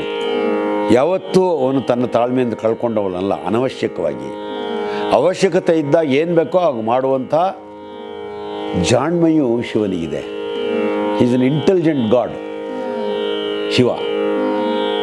ಹಾಗಾಗಿ ಅವನ ಕ್ರಮ, ಅವನು ಕೂತ್ಕೊಳ್ಳೋ ರೀತಿ, ಅವನ ಕಣ್ಮುಚ್ಕೊಂಡಿರೋ ರೀತಿ, ಅವನ ವೇಷಭೂಷಣ, ಅವನ ಕಲರು, ಅವನ ಗಂಗೆ, ಅವನ ಚಂದ್ರ, ಅವನ ಸರ್ಪ, ಅವನ ಡಮರುಗ, ಅವನ ತ್ರಿಶೂಲ, ಅಲ್ಲಿ ನಂದಿ, ಎಂಥ ಒಂದು ಕಾನ್ಸೆಪ್ಟ್ ನೋಡಿದ್ರೆ ಏನು ಖುಷಿಯಾಗುತ್ತೆ. ನಂದಿ ಅವನು ಸಂಗೀತದಲ್ಲಿ ಮಹಾಪರಿಣಿತ. ಅವನು ಈಶ್ವರನಿಂದ ಅನುಗ್ರಹಿತನಾಗಿ ಲಯದಲ್ಲಿ ನಿಪುಣ ಯಾರಪ್ಪ ಅಂದರೆ ನಂದಿನೇ. ನಂದಿಗೆ ಸಮಾನ ಯಾರೂ ಬರೋಕ್ಕೆ ಸಾಧ್ಯ ಇಲ್ಲ. ಆದರೆ ಇವನಿಗೆ ವಾಹನ ಯಾವುದೋ? ಶಿವನಿಗೆ ನಂದಿ. ನಂದಿನೇ ವಾಹನ ಆಗಬೇಕಾದ್ರೆ ಲಯದಲ್ಲಿ ಅಷ್ಟು ಪ್ರಾಬಲ್ಯವನ್ನು ಪಡೆದಿರತಕ್ಕಂಥ ನಂದಿ ಶಿವನಿಗೆ ವಾಹನ ಆಗ್ತಾನೆ ಅಂದರೆ ನಂದಿ ತಲೆ ಬಗ್ಗಿಸ್ಬಿಟ್ಟಿದ್ದಾನೆ ಶಿವನಿಗೆ ಅಂತ ಅರ್ಥ. ಅಂದರೆ ಇವನೆಷ್ಟು ಲಯ ನಿಪುಣ ಇರಬಹುದು. ಎಷ್ಟು ಚೆನ್ನಾಗಿದೆ ನೋಡೋ ಕಾನ್ಸೆಪ್ಟು. ಶಿವನ ಮುಂದೆ ನಂದಿ ಇರ್ತಾನೆ. ಈ ಮಹಾಶಿವನ ಮುಂದೆ ನಂದಿ ಕೈ ಮುಕ್ಕೊಂಡಿರ್ತಾನೆ. ಹಾಗೆ ವಿದ್ಯೆಯ ಮುಂದೆ, ವಾಗ್ದೇವಿಯ ಮುಂದೆ ನಾವು ಯಾವತ್ತೂ ಶರಣಾಗತರಾಗಿ ನಂದಿಯಂತೆ ನಾವಿರಬೇಕು, ನಮ್ಮ ಬದುಕಾಗಿರಬೇಕು ಅನ್ನೋದು ಇದು ನಾನು ಅರಿತುಕೊಳ್ಳುವಂಥ ವಿಚಾರ. ಇನ್ನು ಶಿವ ಅವರ ಪರಿವಾರವನ್ನು ನೋಡೋದಾದರೆ ಪಾರ್ವತಿ, ಸುಬ್ರಹ್ಮಣ್ಯ, ಗಣೇಶ, ಶಿವ, ಒಟ್ಟಾರೆ 4 ಜನರನ್ನು ನೋಡಿದಾಗ ನಿಮಗೆ ಹೇಗೆ ಅನಿಸುತ್ತೆ? ಅದ್ಭುತ ಸಮ್ಮೇಳನ. ಎಲ್ಲವೂ ಸಂಗೀತವೇ.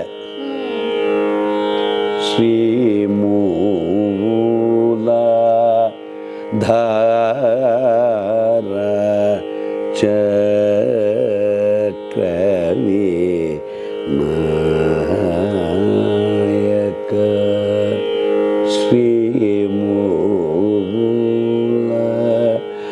ಧಾರ ಚಕ್ರವೇ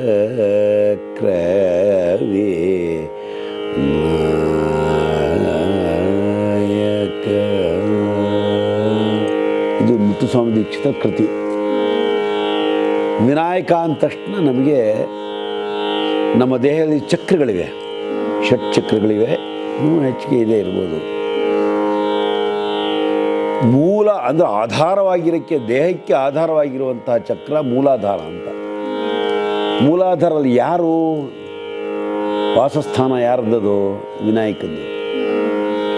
ಈಶ್ವರ ನಮ್ಮ ದೇಹದಲ್ಲಿರುವಂತಹ ಮೂಲಾಧಾರದ ಚಕ್ರಕ್ಕೆ ಅಧಿಪತಿಯನ್ನಾಗಿ ನೇಮಕ ಮಾಡಿರುವಂಥದ್ದು ಪರಮಶಿವ. ಆಯಿತು. ಮೂಲಾಧಾರಯ ನಾದ ಮೇರು ಗೂಟ. ಮೂಲಾಧಾರದಲ್ಲೇ ನಾದ ಅನ್ನುವಂಥದ್ದು ಉತ್ಪತ್ತಿ ಆಗೋದು ದೇಹದಲ್ಲಿ ಅಂತ ಹೇಳ್ತಾರೆ ತ್ಯಾಗರಾಜ ಸ್ವಾಮಿಗಳು. ಪ್ರಾಣನಲ ಸಂಯೋಗಮೂವಲ್ಲ ಪ್ರಣವನಾದ ಸಪ್ತ ಸ್ವರಮೂಲೈ ಬರಗ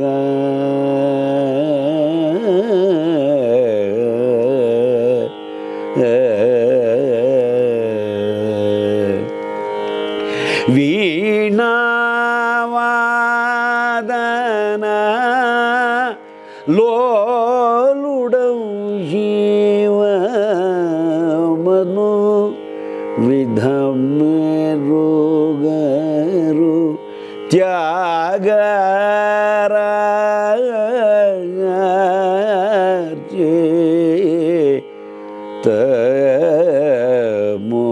ಮೋಕ್ಷಮು ಗಲದ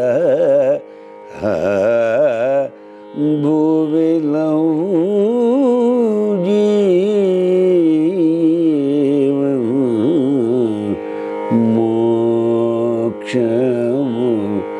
ಗಲದ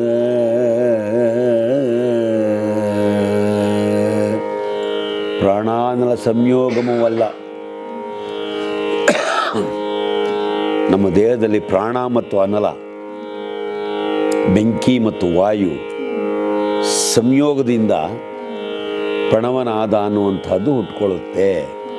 ಎಲ್ಲಿ? ಮೂಲಾಧಾರದಲ್ಲಿ ಅಂತ ತ್ಯಾಗರಾಜ ಸ್ವಾಮಿಗಳು ಹೇಳ್ತಾರೆ ಅವರ ಕೃತಿಯಲ್ಲಿ. ಇದಕ್ಕೆಲ್ಲ ಯಾರು ಕಾರಣಕರ್ತ? ಶಿವ, ಭಗವಂತ, ಸುಬ್ರಹ್ಮಣ್ಯ. ಸುಬ್ರಹ್ಮಣ್ಯೇನ ರಕ್ಷಿತೋಹಂ ಅಷ್ಟಾದಶಲೋಚನ ಅಖಂಡೇನ ಸುಬ್ರಹ್ಮಣ್ಯೇನ ರಕ್ಷಿತೋಹಂ ಅಷ್ಟಾದಶಲೋಚನ ಅಖಂಡೇನ ಸುಬ್ರಹ್ಮಣ್ಯೇನ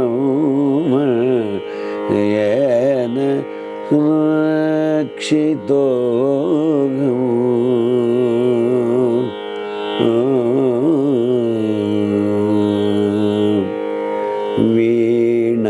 ವೀಣಾಭೇರಿ ವೇಣುವಾದ್ಯಾದಿ ವಿನೋದಿನಿ ಮೋದಿನಿ ರಕ್ಷಮಾಂ.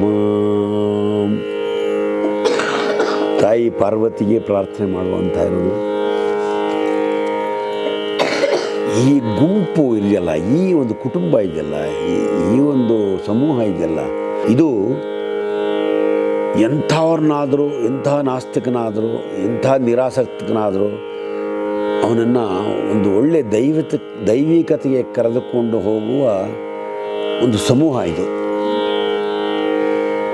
ಗಣಪತಿ ನೋಡಿದ ತಕ್ಷಣ ಅವನು ನೋಡಿದ್ರೆ ನಮಗೇನೋ ಒಂದು ಪ್ರೇರಕ ಶಕ್ತಿ ಅದೊಂದು. ಸುಬ್ರಹ್ಮಣ್ಯ ನಮ್ಮಲ್ಲಿ ಜ್ಞಾನವನ್ನು ನೀಡುವಂತಹ ಬಲವಂತ ಅವನು. ತಾಯಿ ಆತ್ಮೀಯತೆಯ ತಾಯಿ ಅವಳು, ದೇವಿ ಭಗವತಿ. ಪಂಚಾಶತ್ ಪೀಠರೂಪಿಣಿ ಮಾಂ ಪಾಯಿ ಶ್ರೀರಾಜರಾಜೇಶ್ವರಿ.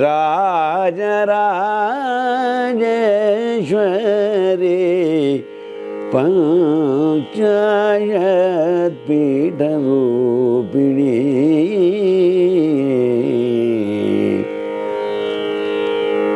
ಪಾಪ ವಿಮೋಚನಿ ಪಾವನಿ. ಪಾಪ ವಿಮೋಚನಿ ಪಾವನಿ ಶ್ರೀಚಕ್ರೇಶ್ವರಿ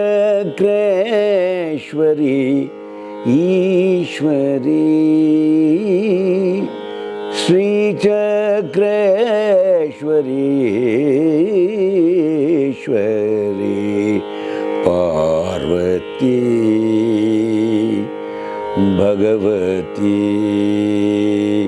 ಪಾಲಿಸಮ್ಮನಿ ಪರಮೇಶ್ವರಿ ಪಾರ್ವತಿ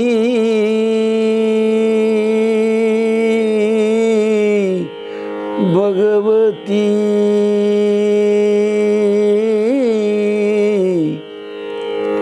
ಭಗವತೆ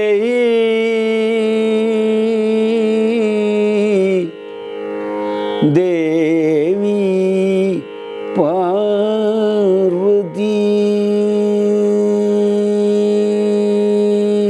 ಐ ಆಮ್ ಲಾಸ್ಟ್. ಪಾರ್ವತಿ ಅನ್ನೋ ಆ ಪದ ಪ್ರಯೋಗವೇ ನಮ್ಮಲ್ಲಿ ಒಂದು ದೈವಿಕ ಸಂಚಲನ ಉಂಟು ಮಾಡುವಂತಹ.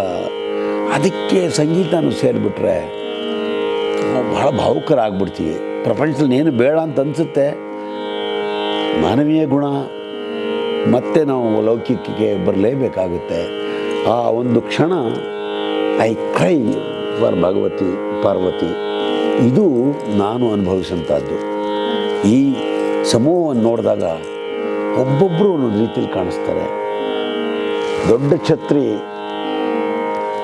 ದೊಡ್ಡದಾದಂತಹ ಒಂದು ಅದೇನು ಇಡೀ ವಿಶ್ವಕ್ಕೆ ನೆರಳು ಕೊಡುವಂತಹ ಒಂದು ಛತ್ರಿಯ ಅಡಿಯಲ್ಲಿ ತಾಯಿ ಪಾರ್ವತಿ ಇದ್ದಾಳೆ, ವಿನಾಯಕ ಇದ್ದಾನೆ, ಸುಬ್ರಹ್ಮಣ್ಯ ಇದ್ದಾನೆ, ನಂದಿ ಇದ್ದಾನೆ ಅನ್ನೋದಾದರೆ ನಾವು ಭಾರತೀಯರೆಷ್ಟು ಪುಣ್ಯವಂತರು.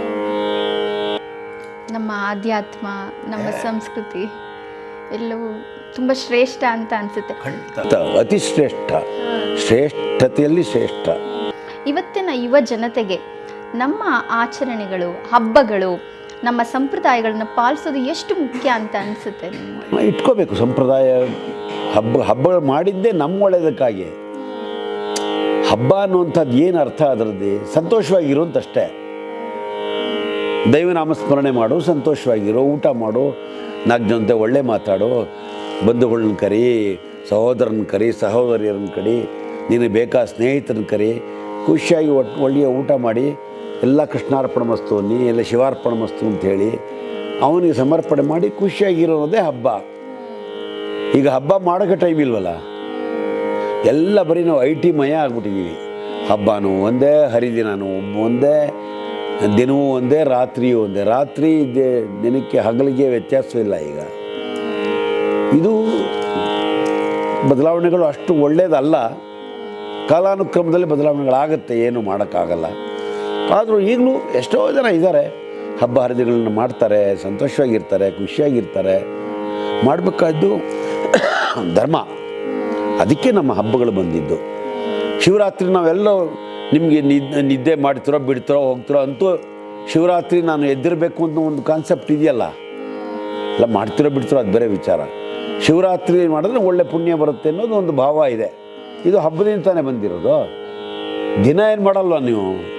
ವರ್ಷಕ್ಕೆ 1 ದಿವಸ 1 ರಾತ್ರಿ. ಅಗೇನ್ ಸ್ಯಾಕ್ರಿಫೈಸ್, ತ್ಯಾಗ ಅನ್ನೋದು ಅದೇ. ಭಗವಂತ ಇಷ್ಟೆಲ್ಲ ಕೊಟ್ಟಿದ್ದಾನ ನಮಗೆ, ಅವನಿಗೋಸ್ಕರ ನಾವೇನು ಕೊಡ್ತೀವಿ? ರಾಯಲ್ಟಿ ಕೊಡ್ತೀವ? ಏನಿಲ್ಲ. ಅವನು ಕೊಟ್ಟಿದ್ದಕ್ಕೆ ನಾವೇನು ಅವನು ಕೊಡೋಕ್ಕಾಗುತ್ತೆ? ಇನ್ನೇನು ಕೊಡಬೇಡ. ಶಿವ ಶಿವ ಶಿವ ಎನ್ನಿರು, ದಿನಕ್ಕೊಮ್ಮೆಯಾದರೂ ಶಿವ ಶಿವ ಶಿವ ಎನ್ನಿರು. ಇಷ್ಟೇ ನಾವು ಮಾಡಬೇಕಂತ. ಶಿವನಿಗೆ ನಾನಾ ಹೆಸರುಗಳಿದೆ. ಭೈರವ, ಶಾಂಭವ, ಶಿವ, ನಟರಾಜ ಅಂತೆಲ್ಲ. ನಿಮಗೆ ತುಂಬ ಪ್ರಿಯವಾದ ಶಿವನ ಹೆಸರು ಯಾವುದು? ನಾದಶಂಕರ ಅಂತ ನನಗೆ ತುಂಬ ಇಷ್ಟವಾದ ಹೆಸರು. ನನಗೆ ನಾದಸ್ವರೂಪಿ ಶಂಕರ ನನಗೆ ತುಂಬ ಇಷ್ಟ ಆಗುತ್ತೆ. 3 ಅಕ್ಷರ ನನಗೆ ಯಾವಾಗಲೂ ಇಷ್ಟ, ತುಂಬ ಇಷ್ಟ. ಆ ಶಂಕರ ಅಂದರೆ 4 ಆಗುತ್ತೆ, ವಾದಿರಾಜನೂ 4 ಆಗುತ್ತೆ. ಅನುನಾಸಿಕವನ್ನು ತೊಗೊಂಡ್ರೆ ಶಂಕರ 4 ಅಕ್ಷರ ಅಂತ ಅನ್ಕೋಬೋದು. ಹಾಗೆ 4 ಇರೋದೆಲ್ಲ ನನಗೆ ತುಂಬ ಇಷ್ಟ. 3 ಅಂದರೆ ಯಾಕೆ ಅಂದರೆ ಶಾರದೆ ನನ್ನ ತಾಯಿ ಹೆಸರು, ಇನ್ನೊಂದು ವಾಗ್ದೇವಿ ಹೆಸರು ಶಾರದೆ. ಶಂಕರ, ಶಾರದೆ ಇವೆಲ್ಲ ಹತ್ತತ್ರ ಇರುವಂತಹ, ತುಂಬ ನಮಗೆ ಪ್ರೀತಿಯಾಗಿರುವಂತಹ ನಾಮಧೇಯಗಳು. ನನಗೆ ಶಂಕರ ಅಂತ ಕರೆಯೋಕ್ಕೆ ಇಷ್ಟಪಟ್ಟು. ಶಿವ ಅಂದರೆ ತುಂಬ ತುಂಡಾಗ್ಬಿಡುತ್ತೆ ಅಂತ, ಮಹಾದೇವನೂ ತುಂಬ ದೊಡ್ಡದಾಗೋಯ್ತೆ ಅಂತ. ಶಂಕರ ಥರ ಇದಾಗಿರುತ್ತೆ, ಬ್ಯಾಲೆನ್ಸ್ಡ್ ಆಗಿರುತ್ತೆ ಅಂತ. ಶಿವನ ಬಗ್ಗೆ ಯಾವುದಾದ್ರೂ ಒಂದು ಸ್ತುತಿಯನ್ನು ಈಗ ಅದನ್ನೇ ಹಾಡ್ತಾನೆ ಇದ್ದೀನಿ. ಅಂದರೆ ಮಹಾಶಿವರಾತ್ರಿಗೆ ಯಾವುದಾದ್ರೂ ಒಂದು ಈ ಸ್ತುತಿ ಆಡಿದ್ರೆ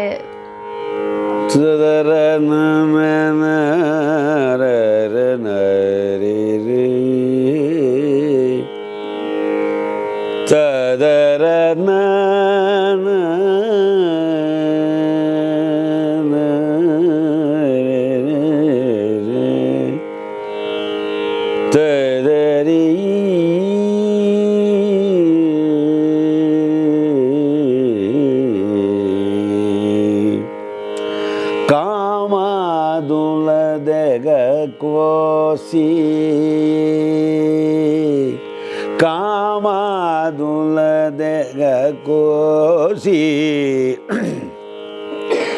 ಕಾಮಾದುಲದೆಗ ಕೋಸಿ ಪರಭಾಮಲ ಪರುಲ ಧನಮೂಲ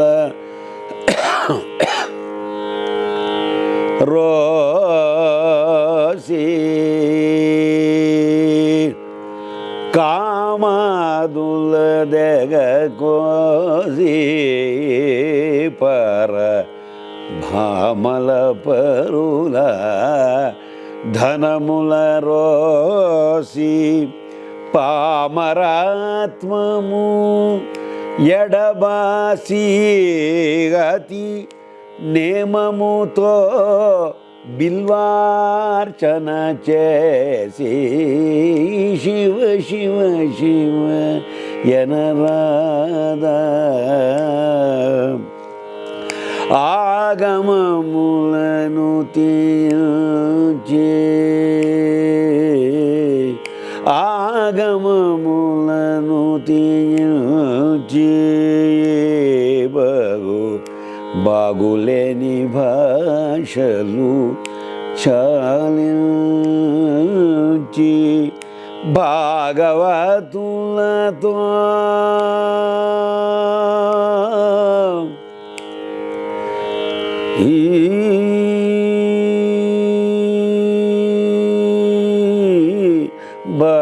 భగవతులతో పోషించి ఓరి భాగవతులతో పోషించి ఓరి త్యాగరాజ సనుతూడనియంచి శివ శివ శివ ఎనరాద ఓరి భవబద బాధల నణజు కోరాద భవభయ బాధల నణజు కోరాద భవభయ భవభయ భవభయ భవభయ బాధులను అణజుకోరా శివ శివ శివ ఎనరాద ಎನರಾದ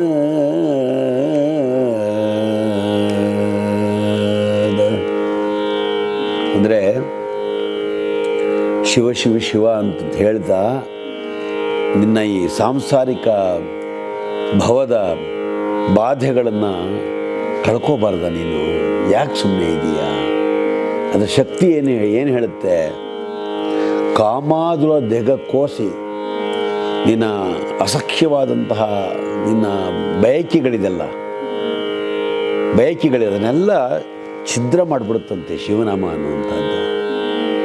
ಅಂದರೆ ನೀ ಶಿವನಾಮದ ಉಚ್ಚಾರಣೆ ನಿನ್ನ ಮನಸ್ಸನ್ನು ಅಷ್ಟು ತಿಳಿಯಾಗಿ ಮಾಡುತ್ತೆ, ನಿನಗೊಂದು ಬದುಕಕ್ಕೆ ಸೃಷ್ಟಿ ಮಾಡ್ಕೊಳ್ಳೋಕೆ ಕೊಡುತ್ತೆ, ನಿನ್ನಲ್ಲಿ ಧಾರ್ಮಿಕತೆಯನ್ನು ದೈವಿಕತೆಯನ್ನು ನಿರ್ಮಾಣ ಮಾಡುತ್ತೆ. ಇದೆಲ್ಲ ಏನು ಯಾವುದರಿಂದ? ಶಿವ ಶಿವ ಎನರಾದ ಶಿವ ಶಿವ ಎನರ ಅಷ್ಟೇ, ಇನ್ನೇನು ಹೇಳ್ಬೇಡಪ್ಪ ನೀನು. ಪೂಜೆನೂ ಮಾಡಬೇಡ, ಬಿಲ್ಪತ್ರನೂ ತರಬೇಡ, ಏನೂ ಮಾಡಬೇಡ. ಅದೇ ಹೇಳ್ತಾರೆ ಇಲ್ಲಿ, ನೇಮಮುತೋ ಬಿಲ್ವಾರ್ಚನ ಚೇಸಿ. ನನಗೇನು ಹಣ್ಣು ಬೇಡ, ಕಾಯಿ ಬೇಡ, ನೈವೇದ್ಯ ಬೇಡ, ಏನು ಬೇಡ. ಪ್ರೇಮಮುತೋ ಬಿಲ್ವಾರ್ಚನ ಚೇಸಿ ಶಿವ ಶಿವ ಎನರಾದ.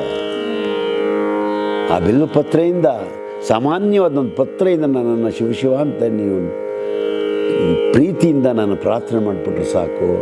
ಇಷ್ಟೆಲ್ಲ ಇದೆಯಲ್ಲಪ್ಪ ಶಿವ ಶಿವ ಅಂತ ಹೇಳಬಾರ್ದೆ ನೀನು ಅಂತ ತ್ಯಾಗರಾಜ ಸ್ವಾಮಿಗಳು ಇಲ್ಲಿ ಹೇಳ್ತಾರೆ ಈ ಕೃತಿಗಳಿಗೆ.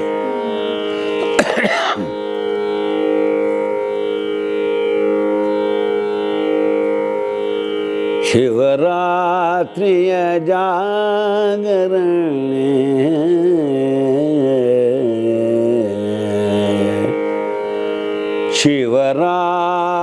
ಶಿವರಾತ್ರಿಯ ಜಾಗರಣೆ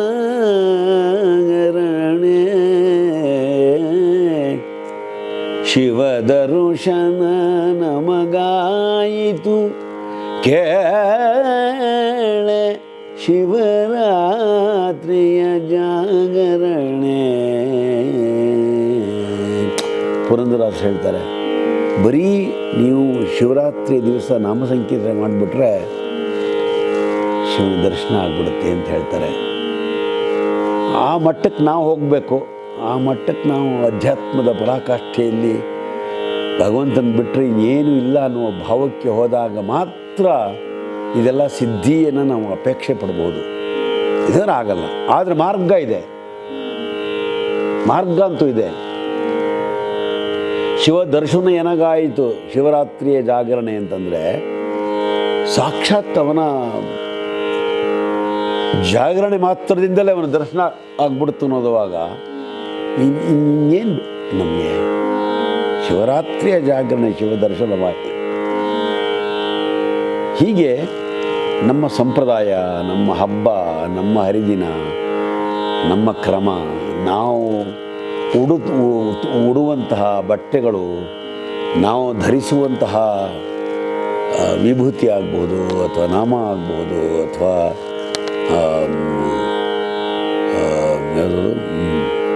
ಮುದ್ರೆ ಆಗಬಹುದು, ಅದಕ್ಕೆಲ್ಲ ಒಂದು ಅರ್ಥ ಇದೆ.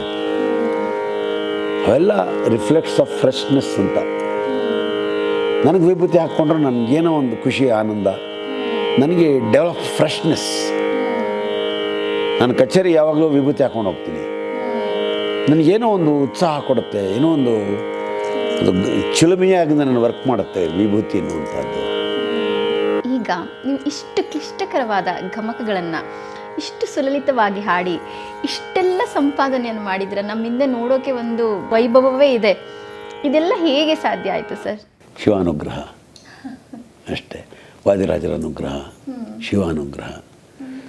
ಕಷ್ಟಪಡಬೇಕು, ಪ್ರಯತ್ನ ಪಡಬೇಕು. ನಾನು ಹಳ್ಳಿಲಿದ್ದವನು, ನನಗೆ ವ್ಯವಹಾರವೇ ಗೊತ್ತಿರಲಿಲ್ಲ, ಇಂಗ್ಲೀಷ್ ಬರ್ತಾ ಇರಲಿಲ್ಲ, ಎಲ್ಲ ಕನ್ನಡ ಮೀಡಿಯಮಲ್ಲಿ ಓದಿದ್ದು. ಬೆಂಗಳೂರಿಗೆ ಬಂದಾಗ ಹೇಗೆ ಬದುಕೋದು ಎಲ್ಲಿ ಅನ್ನುವ ಕೀಳರಿಮೆ ಇತ್ತು ನನಗೆ. ಸಂಗೀತ ನಾನು ಶುರು ಮಾಡಿದ್ದೆ ನನಗೆ 25 ವರ್ಷ ಆದಾಗ. ನಾನು ಬ್ಯಾಂಕಲ್ಲಿ ಕೆಲಸ ಮಾಡ್ತಾಯಿದ್ದೆ. ಬ್ಯಾಂಕ್ ಕೆಲಸ ಸೇರಿದ ಮೇಲೆ ನಾನು ನನ್ನ ಸಂಗೀತದ ಪಯಣದ ಪ್ರಾರಂಭವಾಗಿದ್ದು. ಏಕೆಂದರೆ ಅದಕ್ಕೆ ಗುರುದಕ್ಷಿಣೆ ಕೊಡೋದಕ್ಕೆ ಬೇಕಲ್ಲ. ನಮ್ಗೆ ಆವಾಗ ಅಷ್ಟು ಅನುಕೂಲವಿರಲಿಲ್ಲ, ಸ್ಥಿತಿ ಇರಲಿಲ್ಲ, ಸ್ಥಿತಿವಂತರಾಗಿರಲಿಲ್ಲ. ಏನು ಪರವಾಗಿಲ್ಲ. ನಾನು 25 ವರ್ಷ ಆದಾಗ ನಾನು ಪ್ರಾರಂಭ ಮಾಡಿದ್ದು. 26ನೇ ವರ್ಷಕ್ಕೆ ಮೊದಲನೇ ಕಚೇರಿ ಮಾಡಿದೆ. ನಾನು ಕಚೇರಿ ಮಾಡೋಕ್ಕೆ ಶುರು ಮಾಡಿ ಸುಮಾರು 52-53 ವರ್ಷ ಆಗಿದೆ. ಹಾಗಾಗಿ ತುಂಬ ಇದಕ್ಕೋಸ್ಕರ ಸಾಧನೆ ಮಾಡಿದ್ದೀನಿ, ಕಷ್ಟಪಟ್ಟಿದ್ದೀನಿ. ಇದರಿಂದ ಬೇಕಾದಷ್ಟು ಕಡೆ ಹ್ಯುಮಿಲಿಯೇಷನ್ ಆಗಿದೆ, ಬೇಕಾದಷ್ಟು ಕಡೆ ನೋವಾಗಿದೆ, ದುಃಖ ಆಗಿದೆ. ಅದಕ್ಕೆ ಕಣ್ಣೀರು ಹಾಕಿದ್ದೀನಿ, ಹತ್ತಿದ್ದೀನಿ.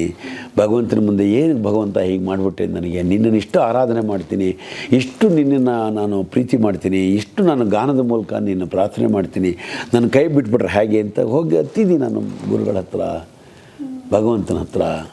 ಅದಕ್ಕೂ ಒಂದು ಸೊಲ್ಯೂಷನ್ ಕೊಡ್ತಾನೆ ನಾನು. ತಾಳ್ಮೆ, ತಾಳುವಿಕೆಗಿಂತನ್ಯ ತಪವೂ ಇಲ್ಲ, ಇದಕ್ಕೆ ಕೇಳಬಲ್ಲವರಿಗೆ ಹೇಳುವೆನು ಸೊಲ್ಲ.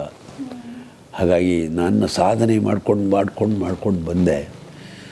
ಅದು ಅಗಾಧವಾಗಿ ಬೆಳೆದ್ಬಿಟ್ಟು ನನ್ನ ಕನ್ನಡದ ಜನತೆ ಭಾಳ ಪ್ರೀತಿಯಿಂದ ನನ್ನನ್ನು ಹಿಮಾಲಯ ಪರ್ವತದಷ್ಟು ಎತ್ತರಕ್ಕೆ ನಾನು ಕೂರಿಸ್ಬಿಟ್ರು. ಬರೀ ಕರ್ನಾಟಕದಲ್ಲೇ ಅಷ್ಟೇ ಅಲ್ಲ, ಮದ್ರಾಸ್ನಲ್ಲಿ ಯಾವ ಸಂಗೀತಗಾರರಿಗೆ ಕೇಳೋ ನನ್ನ ವಿಷಯ ಗೊತ್ತು, ನನ್ನ ಹೆಸರು ಗೊತ್ತು, ನನ್ನ ಮೇಲೆ ಅಷ್ಟು ಗೌರವ ಇಟ್ಕೊಂಡಿರೋರು. ಅದೆಲ್ಲ ಶಿವಪ್ರಸಾದ, ವಾದಿರಾಜ ಸ್ವಾಮಿಗಳ ಅನುಗ್ರಹ, ಅವರ ಪ್ರಸಾದ. ಅವ್ರ ಮೇಲೆ ಇಟ್ಟಿರುವಂಥ ನಂಬಿಕೆ, ನಾನು ಅವ್ರ ಮೇಲೆ ಇಟ್ಟಿರೋದು. ಅಪ್ಸ್ ಆ್ಯಂಡ್ ಡೌನ್ಸ್ ಇದ್ದೇ ಇರುತ್ತೆ. ನಮಗೆ ಕಷ್ಟ ಆದಾಗ ಏನು ಮಾಡಲಿಲ್ಲ ಅಂತ ಬೈಯೋದಲ್ಲ. ಕಷ್ಟ ಆದಾಗಲೂ ನಾವು ಸ್ಮರಣೆ ಮಾಡಬೇಕು, ದುಃಖ ಆದಾಗಲೂ ಅವನು ಸ್ಮರಣೆನೇ ಮಾಡಬೇಕು, ಸಂತೋಷವಾದಾಗಲೂ ಅವನು ಸ್ಮರಣೆ ಮಾಡಬೇಕು. ಇದು ನಾನು ಬೆಳೆಸ್ಕೊಂಡಿರ್ತಕ್ಕಂಥ ರೀತಿ.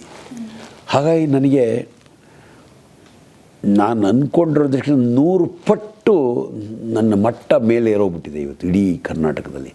ಯಾವುದೇ ಊರಿಗೆ ಹೋಗು, ಯಾವುದೇ ಹಳ್ಳಿಗೆ ಹೋಗು, ಬುದ್ಧಿ ಒಂದು ಪದ ಹಾಡ್ಬಿಡಿ ಅಂತಾರೆ ನನಗೆ ಹೋದರೆ. ಆಗ ತುಂಬ ಸಂತೋಷಪಡ್ತೀನಿ. ನಿನ್ನೆ ನಾನು ಪಂಚರತ್ನ ಕೃತಿಗಳು ಹಾಡಿದ್ರೆ ಎಲ್ಲ ಆದಮೇಲೆ ಒಬ್ಬ ಗ್ರಾಮೀಣ ಮಹಿಳೆ ಬಂದು ಬುದ್ಧಿ ಅಂದ್ಬಿಟ್ಟು ಕೈ ಹಿಡ್ಕೊಂಡ್ಳು. ನನ್ನ ಕೈ ಹಿಡ್ಕೊಂಡ್ಬಿಟ್ಟು ನನಗೆ 100 ರೂಪಾಯಿ ಕೊಟ್ಟಳು. ಕೊಟ್ಬಿಟ್ಟು ನನ್ನ ಕೈ ಮುಚ್ಚಿಬಿಟ್ಲು. ಹೀಗೆ ಮುಟ್ಬಿಟ್ಟು ನಮಸ್ಕಾರ ಮಾಡಿಬಿಟ್ಟು ಬರ್ತೀನಿ ಬುದ್ಧಿ ಅಂತ ಹೊರಟೋಗ್ಬಿಟ್ಲು. ಆಗ ನನಗೆ ನಿಜವಾಗ್ಲೂ ಇದು ಶಿವಾನುಗ್ರಹ ಅಷ್ಟೇ. ಇಲ್ಲದೆ ಅವ್ರು ಯಾರು ಅವಳು ಬರಬೇಕಾದ್ದು ಏನಿರಲಿಲ್ಲ, ನಾನು ಕೊಡಬೇಕಾದ್ದು ಇರಲಿಲ್ಲ. ನಾನು ನಿಜವಾಗ್ಲೂ ಅಲ್ವಾ, ಇದು ಸಂಗೀತ ನಾವು ಕೊಡಬೇಕಾದ್ದು, ತಲುಪಿಸಬೇಕಾದ್ದು ಇಲ್ಲಿ. ಪಂಚರತ್ನ ಕೃತಿಗಳು ಅವಳ ಬಗ್ಗೆ ಗೊತ್ತಿಲ್ಲದೆ ಇರ್ಬೋದು, ಅವಳಿಗೇನೂ ವಿಚಾರ ಗೊತ್ತಿಲ್ಲದೆ ಇರ್ಬೋದು, ಬಟ್ ಅವಳು ಚಾರ್ಜ್ ಆಗಿದ್ದಾಳೆ ಅನ್ನೋದು ಭಾಳ ಮುಖ್ಯ ಆಗುತ್ತೆ. ಅಂದರೆ ಅವಳು ಎಲ್ಲವನ್ನೂ ಮರೆತು ತಾನು ದಿನಕ್ಕೆ ಸಂಪಾದನೆ ಮಾಡುವ 100 ರೂಪಾಯಿಗಳನ್ನು ನನಗೆ ತೊಗೊಂಬಂದು ಕೊಟ್ಟು ಅವಳು ಬರೀ ಕೈಯಲ್ಲಿ ಹೋಗುವಂತಹ ಮನೋಭಾವ ಇದೆಯಲ್ಲ, ಇದು ಎಷ್ಟು ದೊಡ್ಡದಲ್ವ. ಹಾಗಾಗಿ ನಾನು ತುಂಬ ನನಗೆ ಸಂತೃಪ್ತ ಭಾವನೆ, ಖುಷಿಯಾಗಿ ಮನೇಲಿ ಬಂದು ನಾನೊಬ್ಬನೇ ಮೇಲೆ ಕೂತ್ಕೊಂಡು ಮೆಲುಕು ಹಾಕ್ತಾಯಿರ್ತೀನಿ. ಇದು ನನ್ನಲ್ಲಾದ ಅನುಭವ. ಇಡೀ ನಮ್ಮ ಕನ್ನಡದ ಜೊತೆ ನನ್ನನ್ನು ತುಂಬ ಬೆಂತಟ್ಟಿದ್ದಾರೆ, ತುಂಬ ನನಗೆ ಪ್ರೋತ್ಸಾಹಿಸಿದ್ದಾರೆ. ನೋಡಿ, ಇದು ಕಾಲ್ ಕಡ್ಗ ಅಂತ ಇದು ವರ್ತಮಾನದಲ್ಲಿ ಸಾಮಾನ್ಯವಾಗಿ ಯಾರಿಗೂ ಇದನ್ನು ಹಾಕೋ ಇದಿಲ್ಲ. ಹಿಂದೆ ರಾಜಸ್ಥಾನದಲ್ಲಿ ಹಾಕ್ತಾರೆ, ನಮ್ಗೆ ಗೊತ್ತಿಲ್ಲ. ಈಗ ನನಗೆ 75ನೇ ವರ್ಷದಲ್ಲಿ ನನ್ನ ದೊಡ್ಡ ಒಂದು ಸಮಾರಂಭ ಮಾಡೋದು, ಸುಮಾರು 3 ದಿವಸ ಸಮಾರಂಭ.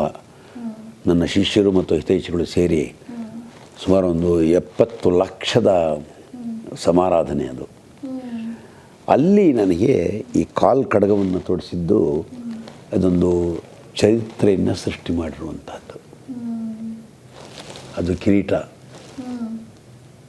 ಆ ಕಿರೀಟವನ್ನು ತೊಡಿಸಿ, ಈ ಕಾಲ್ ಕಡಗವನ್ನು ತೊಡಿಸಿ, ಈ ಚಿನ್ನದ ಹಾರವನ್ನು ನನಗೆ ಸಮರ್ಪಿಸಿ, ಒಳಗಡೆ ಇರುವಂತಹ ನೋಟುಗಳ ಹಾರವನ್ನು ಹಾಕಿ, ಇನ್ನೆಲ್ಲೂ ಯಾರೂ ಕಾಣದಂತಹ ರೀತಿಯಲ್ಲಿ ಸನ್ಮಾನ ಮಾಡಿದ್ದು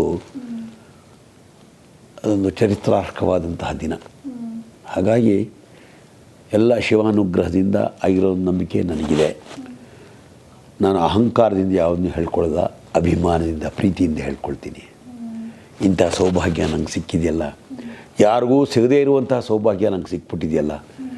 ನಾನು ಮಾಡಿರುವಂಥ ಕಿಂಚಿತ್ ಸೇವೆಯನ್ನು ಭಗವಂತ ಪರಿಗಣಿಸಿ ನನ್ನನ್ನು ಈ ಮಟ್ಟಕ್ಕೆ ತಂದನಲ್ಲ, ಸಾಕು ಇನ್ನು ಬದುಕು ಅನ್ನುವಂಥದ್ದು ಸಹ. ಅದಕ್ಕೆ ನಾನು ಎಷ್ಟೋ ಕಡೆ ಹೇಳ್ತೀನಿ,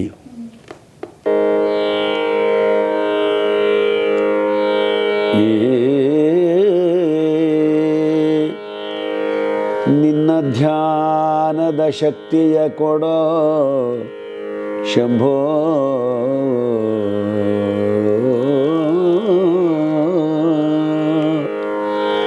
ನಿನ್ನ ಧ್ಯಾನದ ಶಕ್ತಿಯ ಕೊಡೋ,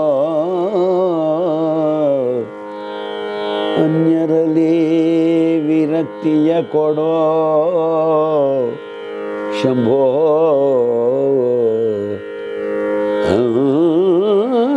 ಅನ್ಯರಲ್ಲಿ ವಿರಕ್ತಿಯ ಕೊಡೋ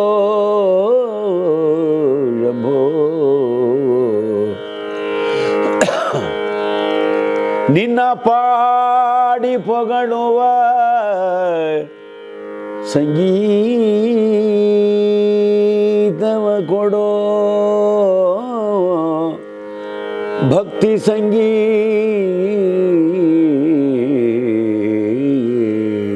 ಕೊಡೋ, ನಿನ್ನತ್ತೆ ಬರುವ ಸಂಪತ್ತಿಯ ಕೊಡೋ ಶಂಭೋ ಶಂಕರ.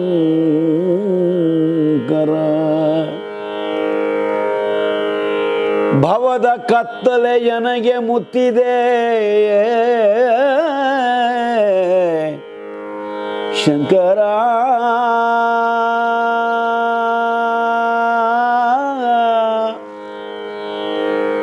ಶಂಕರ.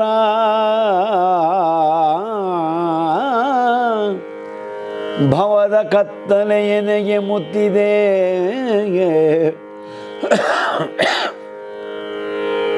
ಮತ್ತೆ ತುದಿಯಲಿ ನನಗೆ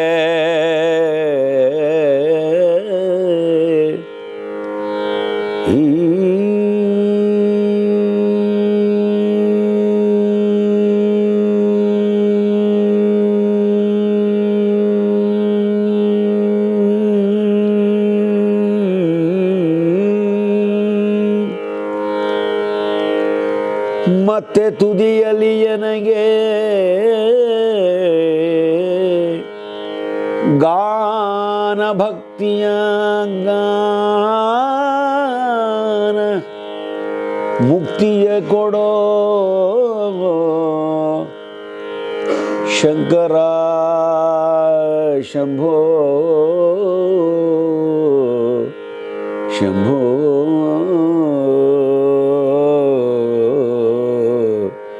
ಶಂಭೋ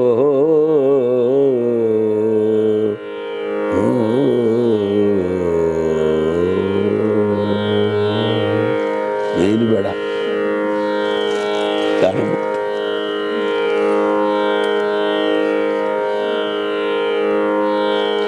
ಕೇಳು.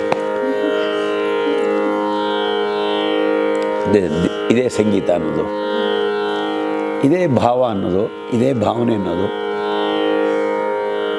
ದುಡ್ಡು ಕೊಟ್ಟರು ಒಳಕ್ಕಾಗಲ್ಲ, ಬೇರೆ ಊಟ ಮಾಡಿದ್ರು ಒಳಕ್ಕಾಗಲ್ಲ. ಬಟ್ ಯಾವುದೋ ಒಂದು ಅವ್ಯಕ್ತವಾದ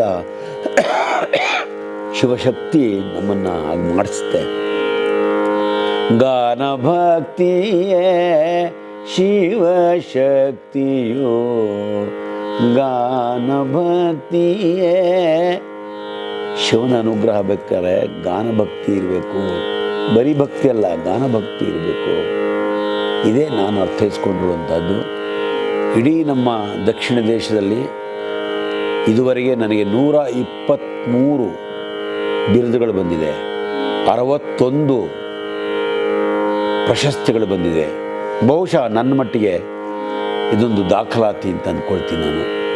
ಪುಣ್ಯಾತ್ಮರಿದ್ದರೆ ಸಂತೋಷ. ಆದರೆ ಇದುವರೆಗೆ ಯಾರಿಗೂ ಸಿಗದಂಥಷ್ಟು ಬಿರುದುಗಳನ್ನು ನಮ್ಮ ಕರ್ನಾಟಕ ಜನತೆ ಕೊಟ್ಬಿಟ್ಟಿದೆ, ದಕ್ಷಿಣ ದೇಶ ಕೊಟ್ಬಿಟ್ಟಿದೆ. ಇಷ್ಟು ಬಿರುದಾಂಕಿತರಾಗಿರೋರು ಯಾರೂ ಇಲ್ಲ ಇದುವರೆಗೆ. ನನಗೆ ತೃಪ್ತಿ ಇದೆ, ಖುಷಿ ಇದೆ, ಆನಂದ ಇದೆ, ಸಂತೋಷ ಇದೆ. ಒಂದು ಸಿದ್ಧಾಂತ, ಸಂಗೀತ ಸಿದ್ಧಾಂತ ನಾನು ಬೆಳೆಸ್ಕೊಂಡಿರೋವಂಥದ್ದು, ನಮ್ಗೆ ಯಾರು ಶತ್ರುಗಳೇ ಇರಬಾರ್ದು. ನನ್ನನ್ನು ನೀನು ಇಷ್ಟಪಡದೇ ಇರ್ಬೋದು, ನಾನು ಯಾಕೆ ನೀನು ಇಷ್ಟಪಡಬಾರ್ದು? ಇದು ನನ್ನ ಸಿದ್ಧಾಂತ ನಾನು ಅಳಿಸ್ಕೊಂಡಿರೋದು. ನನ್ನ ಇಷ್ಟಪಡಿದ್ರೆ ಬೇಡ, ನಾನು ಇಷ್ಟಪಡ್ತೀನಿ. ಎಷ್ಟು ದಿನ ಆಗಿರೋಕ್ಕಾಗುತ್ತೆ? ನನ್ನ ಇಷ್ಟಪಟ್ಟಿದ್ದೇನೆ 4 ದಿವಸ ಮುಖ ತಿರ್ಸ್ಕೊಂಡು ಹೋಗ್ಬೋದು, 5 ದಿವಸ ತಿರ್ಸ್ಕೊಂಡು ಹೋಗ್ಬೋದು. 6ನೇ ದಿವಸ ಮಾತಾಡಲೇಬೇಕು, ಹತ್ತಿರ ಬರಲೇಬೇಕು, ಅರ್ಥೈಸ್ಕೊಳ್ಳೇಬೇಕು. ಸೊ ಇದು ನನ್ನ ಸಂಗೀತ ಸಿದ್ಧಾಂತ. ನನಗೆ ಯಾರೂ ಶತ್ರುಗಳಿರಬಾರ್ದು, ನಾನು ನಿರ್ಮಲವಾಗಿರಬೇಕು. ನನ್ನನ್ನೆಲ್ಲರೂ ಇಷ್ಟಪಡೋದು ಬಿಡೋ ಇಷ್ಟ. ಯಾರೂ ನನ್ನ ಮೇಲೆ ಬೇರೆ ವಿಕೃತ ಭಾವದಿಂದ ನಾನು ನೋಡಬಾರ್ದು, ನಾನೂ ಸಹ ಹಾಗೆ ಯಾರನ್ನ ವಿಕೃತ ಭಾವದಿಂದ ನೋಡಬಾರ್ದು. ಶುದ್ಧ ವ್ಯಕ್ತಿಯನ್ನಾಗಿ ನೋಡಬೇಕು ಅನ್ನೋದು ನನ್ನ ಈಗ ಈ ಸಂಗೀತದಲ್ಲಿ ಹಣ್ಣ ಆದಮೇಲೆ ಬೆಳೆಸ್ಕೊಂಡಿರುವಂತಹ ಒಂದು ಮನೋಭಾವ ನಂದು. ಸುಮಾರು 700 ಕೃತಿಗಳನ್ನ ಮಾಡಿದ್ದೀನಿ ಕನ್ನಡದಲ್ಲಿ. ಸುಮಾರು 4-5 ನಾಟಕಗಳನ್ನು ಬರೆದಿದ್ದೀನಿ, 5-6 ಕಾದಂಬರಿಗಳನ್ನು ಬರೆದಿದ್ದೀನಿ. ನಾನು ಮಾಡದೇ ಇರೋದೇ ಇಲ್ಲ. 12 ಸ್ವರಸ್ತಂಭ ಅಂತ ರುದ್ರಪಟ್ಟಣದಲ್ಲಿ ಕಟ್ಟಿದ್ದೀನಿ, ಸಪ್ತಸ್ವರ ಧ್ಯಾನ ಮಂದಿರ ರುದ್ರಪಟ್ಟಣದಲ್ಲಿ ಮಾಡಿದ್ದೀನಿ. ಇಲ್ಲಿ ವಾದಿರಾಜ ಕಲಾಭವನ ಅಂತ ಇಲ್ಲಿ ಹುಳಿಮಾವು ಹತ್ರ ಒಂದು ಕಲಾಭವನ ಕಟ್ಟಿದ್ದೀನಿ. ಸುಮಾರು ಒಂದು 1.25 ಕೋಟಿ 1999 ನವಂಬರ್ 28 ಅದು ಇನಾಗ್ರೇಷನ್ ಆಗಿದ್ದು. ಎಲ್ಲ ಗುರುಶಕ್ತಿ, ಶಿವಶಕ್ತಿ, ಗುರುಶಕ್ತಿ. ಹೀಗೆ ಯಾವುದು ಅಸಾಧ್ಯವೋ ಅದು ಸಾಧ್ಯವಾಗಿದೆ ನನ್ನ ಬದುಕಿನಲ್ಲಿ. ಇನ್ನು ಇದಕ್ಕಿಂತ ವ್ಯಕ್ತಿ ಇನ್ನೇನು ಅಪೇಕ್ಷೆ ಪಡಬೇಕು, ಇನ್ನೇನು ಸಾಧನೆ ಮಾಡಬೇಕು? ಸಂಗೀತ ಸಾಧನೆ ಮಾಡಬೇಕು ಅಂತ ಒಂದು ಬಿಟ್ಬಿಟ್ರೆ ಇನ್ಯಾವುದ್ರ ಬಗ್ಗೆನೂ ನನಗೆ ಅಪೇಕ್ಷೆನೂ ಇಲ್ಲ, ಆಸೆನೂ ಇಲ್ಲ. ಕೊಟ್ಟರೆ ತೊಗೋತೀನಿ, ಇಲ್ಲ ಅಂತಲೂ ಅಲ್ಲ. ನಾನು ಸನ್ಯಾಸಿ ಅಲ್ಲ, ಕೊಟ್ಟರೆ ತೊಗೋತೀನಿ, ಕೊಡದೇ ಆದರೆ ದುಃಖ ಇಲ್ಲ, ನೋ ಪ್ರಾಬ್ಲಮ್. ಇದು ನನ್ನ ಬದುಕಿನ ರೀತಿ, ಕ್ರಮ. ಹೀಗೆ ಇರಬೇಕು ಅನ್ನುವಂಥದ್ದು ನಂದು. ಪುನರ್ಜನ್ಮ ಅಂತ ಒಂದು ಇದ್ದರೆ ಮತ್ತೆ ನಾನು ಮ್ಯೂಸಿಷಿಯನ್ ಆಗಿ ಹುಟ್ಟಬೇಕು ಅನ್ನೋ ನನ್ನ ಆಸೆ. ಅಪೂರ್ಣವಾಗಿರುವಂತಹ ಕಲೆಯಲ್ಲಿ ಪೂರ್ಣತ್ವವನ್ನು ಪಡ್ಕೊಳ್ಬೇಕು ಅನ್ನೋದು ನನ್ನ ಆಸೆ. ಇಷ್ಟು ಸಾಧನೆ ಸಾಲದು ಅಂತ ನನಗೆ ಗೊತ್ತಿದೆ. ಇನ್ನೂ ಅದು ಸಾಧಿಸಬೇಕು ಅನ್ನುವಂಥದ್ದು, ಮುಂದಿನ ಜನ್ಮಕ್ಕೆ ಅದನ್ನು ನಾನು ಸಂಪಾದನೆ ಮಾಡ್ಕೊಳ್ಬೇಕು ಅನ್ನುವಂಥ ಅಭಿಲಾಷೆ ನನಗಿದೆ. This is my most satisfied musician, that is Vadiraja ಸ್ವಾಮಿಗಳ ಕಿಂಕರ ಪದ್ಮನಾಭದಾಸ, ಪ್ರಭು ವಾದಿರಾಜ.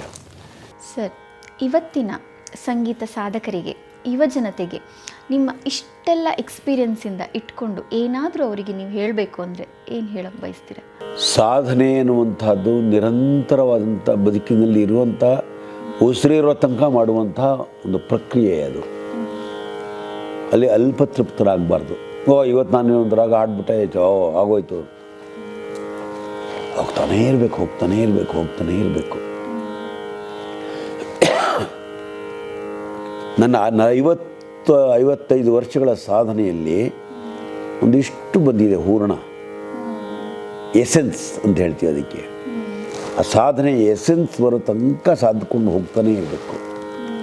ಅದರಿಂದ ಇವತ್ತು ಬಂದುಬಿಡ್ತು, ಆಗೋಯ್ತು, 2 ದಿವಸ ಹಾಡ್ಬಿಟ್ಟೆ, ಮುಗಿದೋಯ್ತು ಅನ್ನುವ ಭಾವವನ್ನು ಯಾವತ್ತೂ ಇಟ್ಕೊಳ್ಬಾರ್ದು.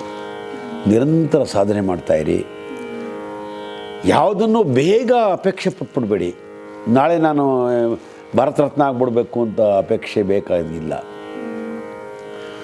ನಿಮ್ಮ ಕರ್ತವ್ಯ, ನಿಮ್ಮ ಸಾಧನೆ, ನಿಮ್ಮ ಗುರಿ, ನಿಮ್ಮ ದೃಷ್ಟಿಯಲ್ಲಿ ಸಂಗೀತವನ್ನು ಹೇಗೆ ಆಸ್ವಾದನೆ ಮಾಡ್ಕೊಳ್ಬೇಕು, ಯಾವ ದೃಷ್ಟಿಯಲ್ಲಿ ನೋಡಬೇಕು, ಅದನ್ನು ಯಾವ ಥರ ಅಭ್ಯಾಸ ಮಾಡ್ಕೊಳ್ಬೇಕು, ಯಾವ ಥರ ಒಂದು ಗುರುಗಳನ್ನ ಆರಿಸ್ಕೊಳ್ಬೇಕು, ಯಾವ ಪಥದಲ್ಲಿ ಹೋಗಬೇಕು. ಇಲ್ಲಿ ಸ್ವಚಿಂತನೆಯೂ ಇರುತ್ತೆ, ಹಾಗೆಯೇ ಗುರುಗಳ ಆದೇಶವೂ ಇರುತ್ತೆ. ಹಾಗಾಗಿ ಗುರುಗಳ ಆದೇಶ ಮತ್ತು ಸ್ವಚಿಂತನೆ ಎರಡೂ ಭಾವಗಳನ್ನು ಸಮ್ಮಿಳನ ಮಾಡಿಕೊಂಡು ನಿಮ್ಮ ಬದುಕನ್ನು, ಸಂಗೀತದ ಬದುಕನ್ನು ನೀವೇ ರೂಪಿಸ್ಕೊಳ್ಬೇಕು, ನೀವೇ ಕಟ್ಕೊಳ್ಬೇಕು. ಯಾವತ್ತೂ ಅಲ್ಪತೃಪ್ತರಾಗ್ಬಿಡ್ಬಾರ್ದು. ಅಲ್ಪತೃಪ್ತನ ಅರ್ಥ ನಾನು ಆ ಥರ ಅಲ್ಲ, ಇದು ಕಂಟೆಂಟ್ಮೆಂಟ್ ಅಂತ ಹೇಳ್ತಾ ಇಲ್ಲ. ಅಂದರೆ ಆಗೋಯ್ತು, ನಾನು ಇವತ್ತು ಶೆಣಗೊಪ್ರಿಯ ಹಾಡ್ಬಿಟ್ಟಿದ್ದೀನಿ, ಏನಪ್ಪ ನೀನು ಉಳಿದಿಲ್ಲ ಅನ್ನುವಂಥದ್ದು ಆ ದೃಷ್ಟಿಯಲ್ಲಿ ಹೇಳ್ತಾ ಇದ್ದೀನಿ. ಆ ಕಂಟೆಂಟ್ಮೆಂಟ್ ಬರಬಾರ್ದು. ಇನ್ನೂ ಸಾಗರ ಇದು, ಇನ್ನೂ ಮಾಡಬೇಕು ಅನ್ನುವ ವಿಸ್ತಾರವಾದ ಭಾವವನ್ನು ನಿಮ್ಮ ಬದುಕಿನಲ್ಲಿ ನೀವು ಇಟ್ಕೊಂಡ್ರೆ ದೊಡ್ಡ ನಾದಸೌಧವನ್ನು ನೀವು ಕಟ್ಬೋದು, ಶಿವಾನುಗ್ರಹವನ್ನು ಪಡಿಬಹುದು, ಶಿವಶಕ್ತಿಯನ್ನು ಪಡಿಬಹುದು. ತನ್ಮೂಲಕವಾಗಿ ಒಳ್ಳೆಯ ಸಮಾಜವನ್ನು ನಿರ್ಮಾಣ ಮಾಡಬಹುದು, ಒಳ್ಳೆಯ ಭಾರತವನ್ನು ಕಾಣಬಹುದು, ಸಂಪ್ರದಾಯದ ಭಾರತೀಯ ಸಂಸ್ಕೃತಿಯನ್ನು ಉಳಿಸೋದಕ್ಕೆ ಪ್ರಯತ್ನ ಪಡಬಹುದು. ಸಂಪ್ರದಾಯದ ಸಂಸ್ಕೃತಿಯಲ್ಲಿ ಸಂಗೀತವನ್ನು ಮೇಲೆತ್ತರಿಸಿ ಅದರಲ್ಲಿ ದೈವಿಕವಾದಂತಹ ವಿಚಾರವನ್ನು ಸಾಮಾನ್ಯರಿಗೆ ಮುಟ್ಟುವಂತಹ ಕೆಲಸವನ್ನು ಮಾಡುವಂಥ ಶಕ್ತಿ ಶಿವಶಕ್ತಿಯಲ್ಲಿದೆ ಅನ್ನುವ ಅರ್ಥೈಸಿಕೊಳ್ಳುವಂತಹ ಅಭಿಪ್ರಾಯವನ್ನು ಬೆಳೆಸ್ಕೊಳ್ಳೋದು. ಇದನ್ನು ಮಾಡಿಕೊಂಡ್ರೆ ನಿಜವಾಗಲೂ ನಮ್ಮ ಭಾರತದಲ್ಲಿ ನಾವು ಹುಟ್ಟಿದ್ದಕ್ಕೆ ಸಾರ್ಥಕವಾಗುತ್ತೆ. ಎಲ್ರಿಗೂ ಶುಭವಾಗಲಿ. ಶುಭರಾತ್ರಿ ಮತ್ತು ಶಿವರಾತ್ರಿಯಲ್ಲಿ ಶುಭ ಬರಲಿ. ಶುಭದಿಂದ ನಾವೆಲ್ಲರೂ ಸುಖವಾಗಿ, ಸಂತೋಷವಾಗಿ, ಆನಂದವಾಗಿ ಶಿವಧ್ಯಾನ ಮಾಡ್ತಾ ನಮ್ಮ ಬದುಕಿನ ಸಾರ್ಥಕತೆಯನ್ನು ಕಂಡುಕೊಳ್ಳೋಣ. ಓಂ ನಮಃ ಶಿವಾಯ.